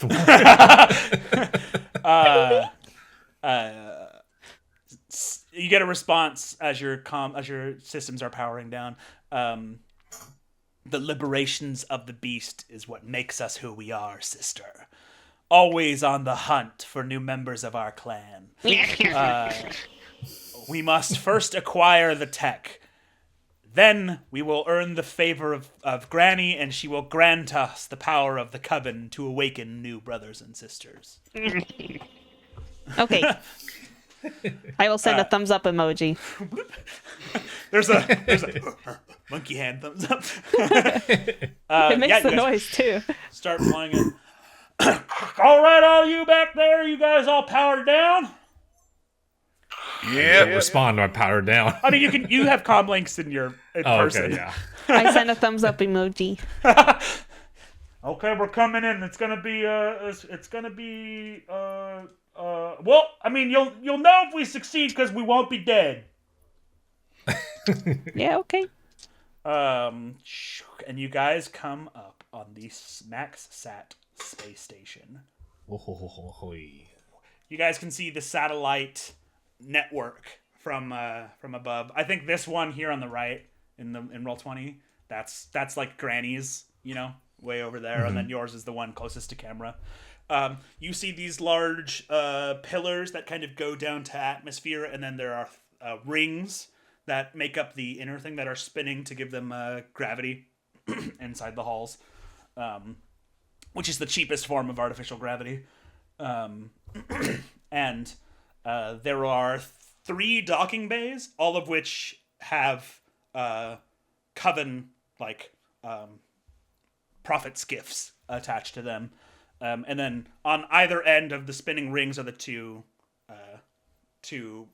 lancers that are with the big guns. So they're constantly kind of rotating. And a truck comes up. Okay. It's a while that you guys are back there, kind of. An elephant trunk comes down and gets into your ocular feed, CC. Well, they get real close, huh? I'm sorry, hold on. Are they just loose? No. They're in like they're in various kinds okay. of cells. Most of them are glass. I think just because I think it's cute and funny, there is an elephant near you that is like a normal circus cage. Just one. Its trunk comes out and does kind of like cover up ocular sensors. Blocked. Wow. When that mind letting me airlock out? opens, that's gonna be a real bad day. The shields come back on. All right, give me my funny elephant moment. Animals will be fine, Seth. Yeah. Do you guys like? I think this is the first time that you guys have a moment to kind of like size each other up and like that you're probably like you all have your specific goals, that you have on the station. Now, and go ahead. I was just gonna say, Kit assumes that all of our goal is the same. Has Zaccheus realized that it's tsunami right in front of him at all? Zaccheus has never seen Raucus before. I've never seen Raucus. He just contacted me and was like, I'm an ace, but yeah, I need someone to do this for me because my mech got stolen. Right. Yeah. But he has, I need you to give me the credit. Yeah. yeah, I thought that he said his mech tsunami was stolen. He did say tsunami. I don't know that you. But he doesn't know what tsunami necessarily is. Right. I just wasn't sure if his mech scanned mine and was like, by the way, that one? Dolly's a little. I mean, Dolly sees the best in people. Oh, we love Dolly. All right. Dolly's the best. I think at one point we'd all, well, one or two of the three of us had all kind of discovered there was some deception going on. So Yeah. far, Some the degree of number one deception. that has is Fish and Tsunami. That has detected that you two aren't who you say you are. They haven't detected your actual call signs, but both of you are pretending to be somebody else. Both of which are algoric, and both of which are trying to take the credit for this. Though the way that yeah. I was gonna say Zaccheus has also realized that Kid is here for a delivery, which Zaccheus is definitely not, and also Kid is a bomb. Yeah, Kid and is a bomb. It's gonna be a problem if we're here for too long. Still just venting heat. It's like, whew, man. It is Toasty hot. in here. Yeah. These tight spaces, right? My water is like evaporating as we speak. Oh my gosh. So much salt. Yes, quick recap what everyone's personal goals are on the station if you guys can remember them. What is it that when you get on the station you want to do? If I recall correctly, Kit is here under the guise of delivering something to the prophets. Yeah. But I am actually here to sabotage the station because the prophets want to stop the attack. Yes. The attempted destruction of the big The mysterious obelisk mech. mech, yeah. Yeah, in the middle of the area. Mm-hmm. Okay. And you are expected by the prophets. That is an important note. The prophets ordered this package to the station from Ripper 6. Ripper 6 is betraying the prophets because they want to stop the event that he wants to star in. So remember. Okay. Do you remember yours, Quinn? Oh, yes. I'm doing a full takeover, right? I'm trying to just hijack the satellite for Yeah, the basically Kevin the seats. prophets Yeah. want to use the station to attack the watchtower. And you are going to prevent that, and then you are also going to get oh my god, Capuchin Monkey, whose name I made up. Tessa? Tessa? Tessa, yes. You are going to get Tessa. You're going to plug Tessa's data pad, which you have, into their system so that she can take over the station instead. So you need to get to their central control chamber. I like. Yes. Do you remember Zaccheus? What your I job do. was? I need to get up to the station, make Raucus look good, and turn on the distress beacon Yes. so that they can receive that, and then promptly shut the station down. Down after you turn it on, correct. So that the Algoric go up to investigate. Yeah. Yes. Cool. So you all have totally different jobs.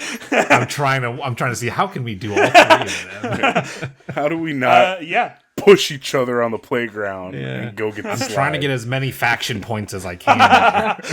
As you guys approach, there's a sudden boop, boop, boop, boop, boop, boop, boop, boop, boop, boop, boop, boop, to all of your comms. Do any of you pick up? I'll pick up. Who is this? I don't say anything. I would have said I would have picked up. Okay. Who is this? It's an open channel, so you're both on the same channel. Okay. I got a thing here for you. Oh, wait a minute, I'm not.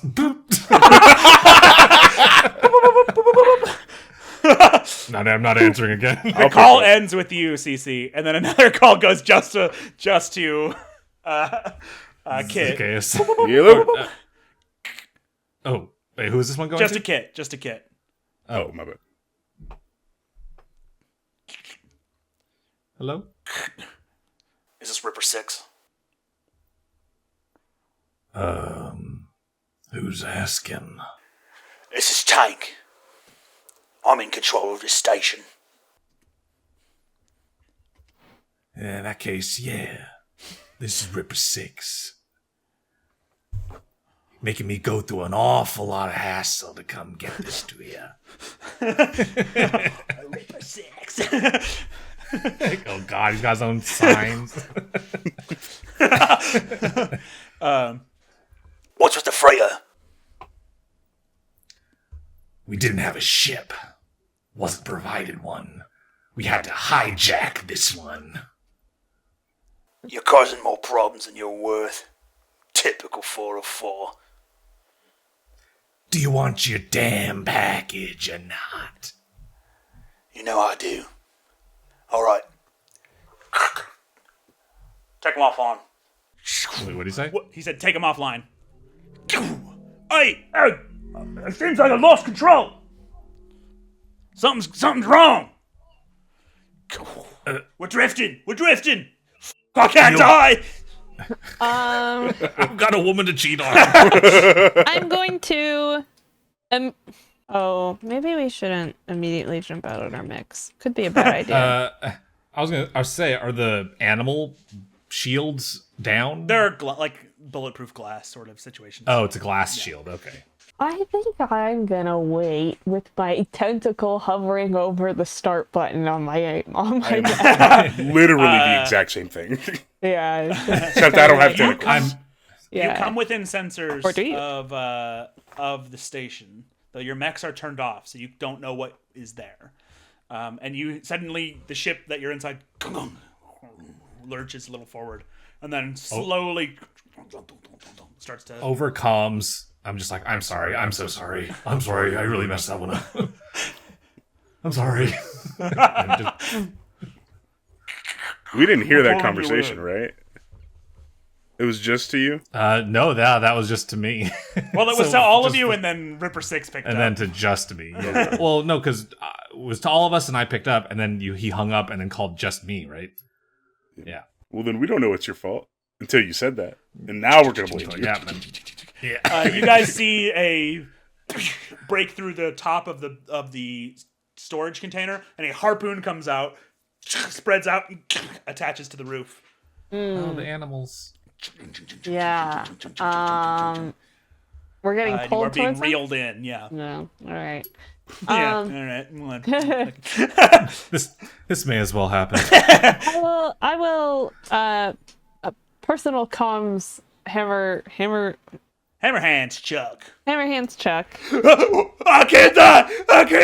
And I will. Oh, sorry, I'll- I didn't know I'll my personal phone was comms open. Everything is under control, darling. And I will say, Cease your panic. We will keep you safe. Oh, good. That's You have good. done us a great favor. Okay. Hey, is this part of the plan? Because it sure feels like we just got harpooned. We are improv masters. Just wait. Okie dokie. I attended groundlings. Hey, I did 4 years at UCB. Hey, if you give me like, let's say you get into combat, I would say on a mathematical scale, about 10 rounds, I could probably get my engine fired back up. We could evac. Okay, sounds good. I'm close. I'm real close. I'm counter hacking. Hey, fellas, would we like to break out into our mechs now? Are we? I say that as Quinn. Are we going loud? I guess. Or going loud, I guess. I believe we should go loud. And then she's going to Get turn this her mech party on started. and then break out of the You back smash of the out of the back door. Well, no, because the animals will die if I do No, that. no, they're in. No, they're in sealed closed. containers. What about the Nothing bad will elephant? happen to the animals. Okay, good. As long as nothing bad happens to the animals or Hammerhead Chuck. He's got a lady to please. I'll break out of the back and then Your attempt. drills activate. Yeah. As your mech comes online, we see like heat, and tsunami activates. Is it time to kill? It is time to murder. Whoa! You smash out of the different. back of the freighter. Whoa! In 0G. We see the back of slowest. tsunami. And silently attached to the station on the other side. You see above, you see that large mech. You are outside of its range, so you did technically sneak under it. But it has its Apocalypse Rail is aimed, but it has a secondary arm that has the line attached to the freighter. Okay. And you cling on to a opening that is a what are they called? One of those pod connector things, like where it's like Pod a connector? antechamber where the Oh yeah, air yeah. decompresses. Oh, an airlock. Airlock, thank you. Yes, yeah. There's a bunch of airlocks where it looks like there were life pods, but all of the escape pods have been launched. So there's a bunch of airlocks there, though. Easy ways to get in. Before I go in, can I? Well, does anyone else want to do anything? I don't want to take over the narrative. Oh yeah, I just power Yeah, up. you two are in the back head of outside, the space truck. and then Oh, you jump out? up with my jump jets. As I'm powering up, I like grab the package. I'm like, wow, these guys are really passionate about package delivery. I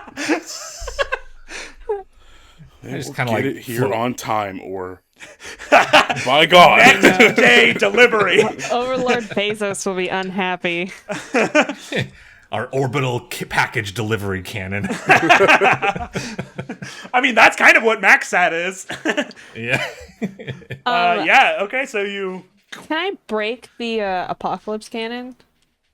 It is attached to a mech, so that would be like a fight. That would be a basically. combat situation. Yeah. And they are not aware of you there yet, so you could okay. just sneak past them, get inside, and do your mission. without needing to- I won't. I'll go inside. It's up to you. If it's up to you, if you want to do a 0G fight with 2 apocalypse rails. No. Outside. No. Nah. Kit, by the way, doesn't think he's in any danger currently. He is he's on the job. Mr. I mean, Bean Kit is knows he walking around. has like a mini dirty nuke on his mech. Yeah. But like, it's not the first time he's strapped a bomb to get me to do my job faster. It's called management strategy. Macro Compartmentalization. Macro management. Yeah, compartmentalization. Okay. So, do you guys head to the escape pod airlocks, or are you going to try and find another way around? Right now, the side of the station, like if we look on Roll20, the Apocalypse Rail mechs, mounted mechs, are on top. You guys are kind of on the side down here. So yeah, they are above you like this. They don't see you in their line of sight. So you could attach the the life rails, pods okay. and get inside. You'd have to probably hack past the controls to use the life pod from outside. I could do that. I can. I'm going to end up landing last, so I would say if either of you two want to go first. You attach With any kind of action. tsunami like magnetizes to the side of the ship, activating a system that you maybe didn't know you had to keep you. Oh, very cool. How fortuitous. Wow. Behind you, silently, you see the scrappy mech floating across. Like, Yeah, I'll let him drift. That's him. That's a him problem.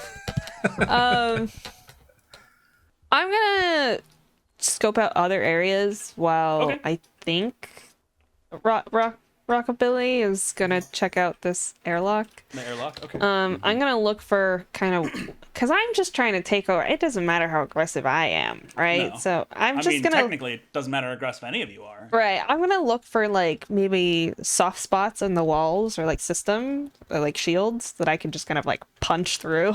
Notably, there are no shields on this station, or if they are, the prophets have taken them down.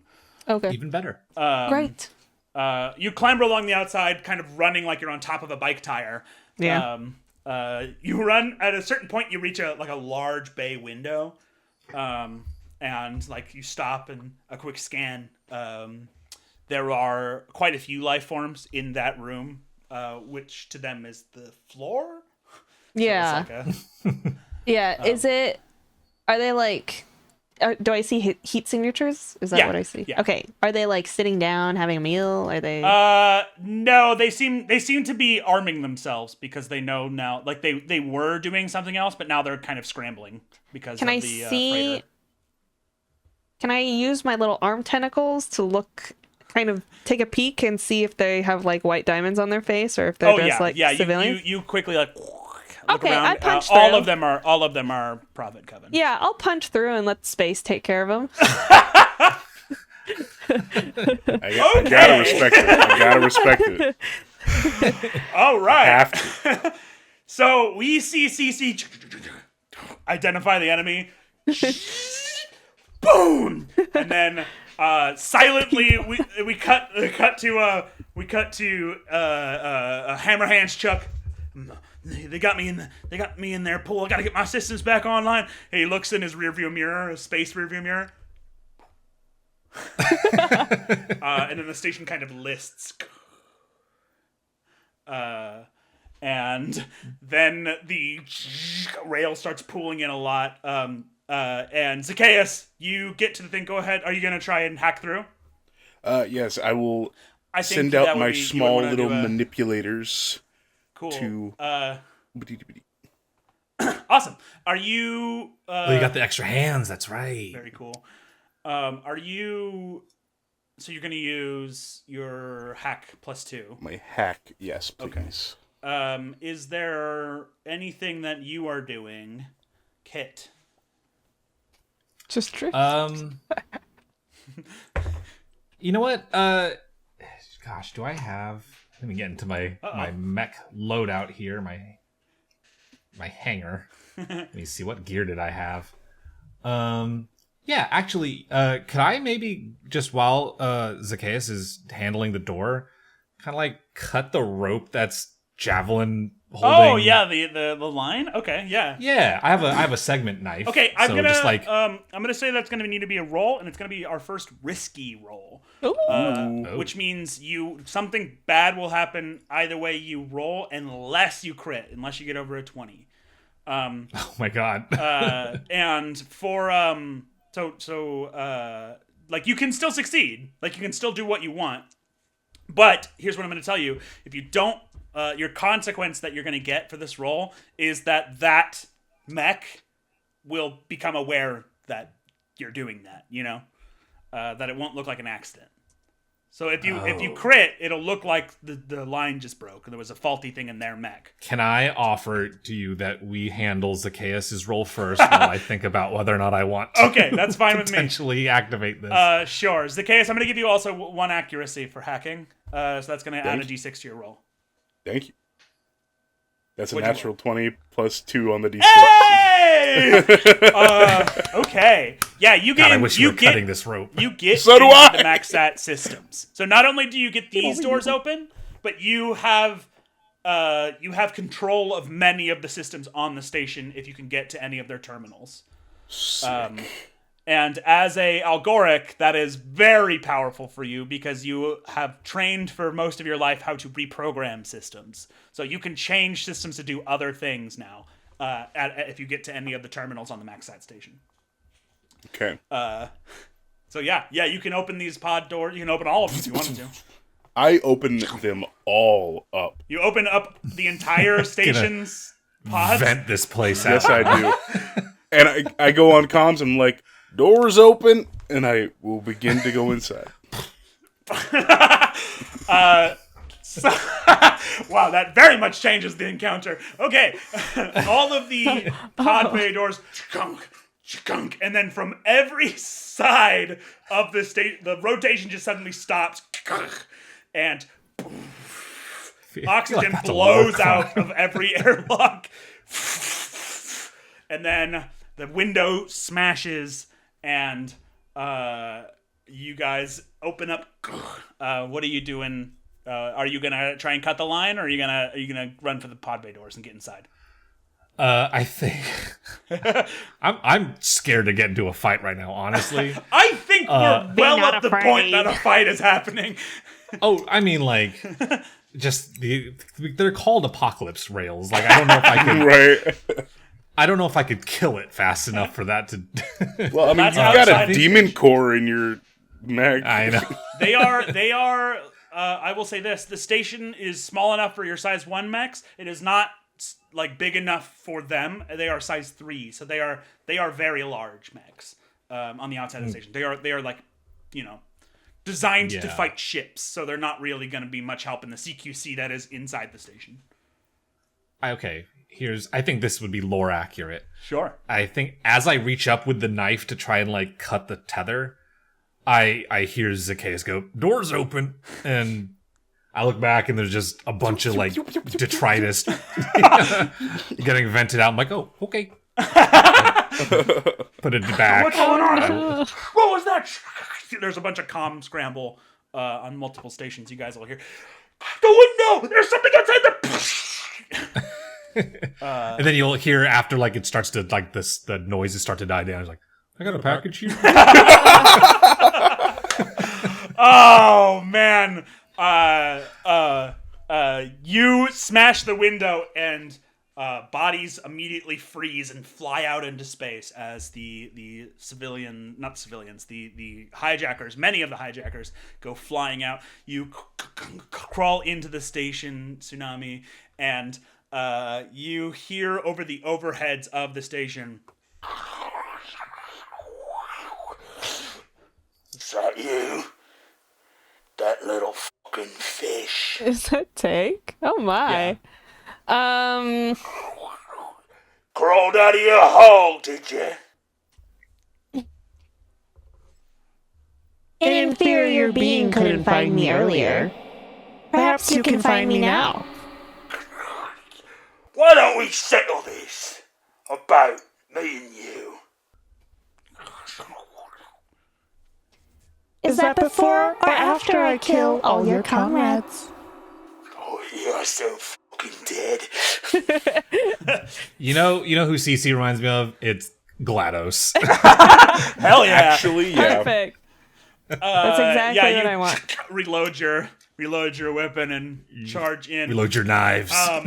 Yeah. For I'm my just- sanity, I'm gonna say the room that you smashed into is adjacent to the room with the life pods that they are coming in through. You guys regroup, and you hear the chaos coming over the overheads. I think somebody got inside. The window's blown out of the side. Oh, put up the shields. Put up the shields. We gotta get to the main room, the main chamber. She's here. She's mine. You see that blue fish? Nobody takes a shot at her. You deal with Tank. Can I, as I'm kind of just, I think Cece's just having a good time at this point. But like mechanically, if it's possible, can I overload the systems by basically punching out every window that I see? So like it overloads the system, or like makes the system work harder to basically put the shields back up. Yeah, I think you can damage the station somewhat to make it overpower like the amount of energy. I think that's possible. I think Okay, great. Possible. You guys regroup and you see a heading up ahead. You can see a couple of coven that are like in hard suits that are like running 0G mag boots. Coven? Small arms fire pinking off of you. And You say Coven? yeah, the prophets are a coven. Oh, that's right, yeah. And you guys see a doorways that they go to is an elevator, and they throw open the door, try and close the door as your mechs reach up to them. Kit, you get your robot hand in the door first because you were the closest. Hello. He's holding a gun. He's like tiny compared to you. My eye like loves him. Got a package. And that's where we're gonna end. Amazing. Quick. So, thanks everybody for watching. I'm so excited to finally be playing. playing after 3 weeks of session 0. Yeah. The Lancer's It was sick, fun to world dude. build. I want to thank Jeremy for DMing and Quinn for all this awesome art, and definitely a special extra thanks Yes. to Andy for being Oh here my with us gosh, to enjoy this. Andy! Such I No. love Zaccheus. You guys Zaccheus is shut great. up. Oh, he's great. Yeah, we're definitely gonna have to I feel like we can narrow in on Zaccheus' story, but I feel like I Yeah. really am excited to see what happens for him next. I after this. love it. Yeah. So hopefully we'll be able to keep up with the Saturday uploads. We'll see. Things are a little bit crazy for me right now, so we might have to pass a couple weeks or a week or two maybe. But we'll see what happens. See y'all next time. Bye, everybody. Bye. Like, comment, subscribe. Bye. Don't make me work anymore. Hey, thanks for watching. If you like this video, we would really appreciate it if you'd like, subscribe, or leave a comment. It really goes a long way to helping us grow this channel, if for no other reason besides the fact that it makes us feel good. See you next time.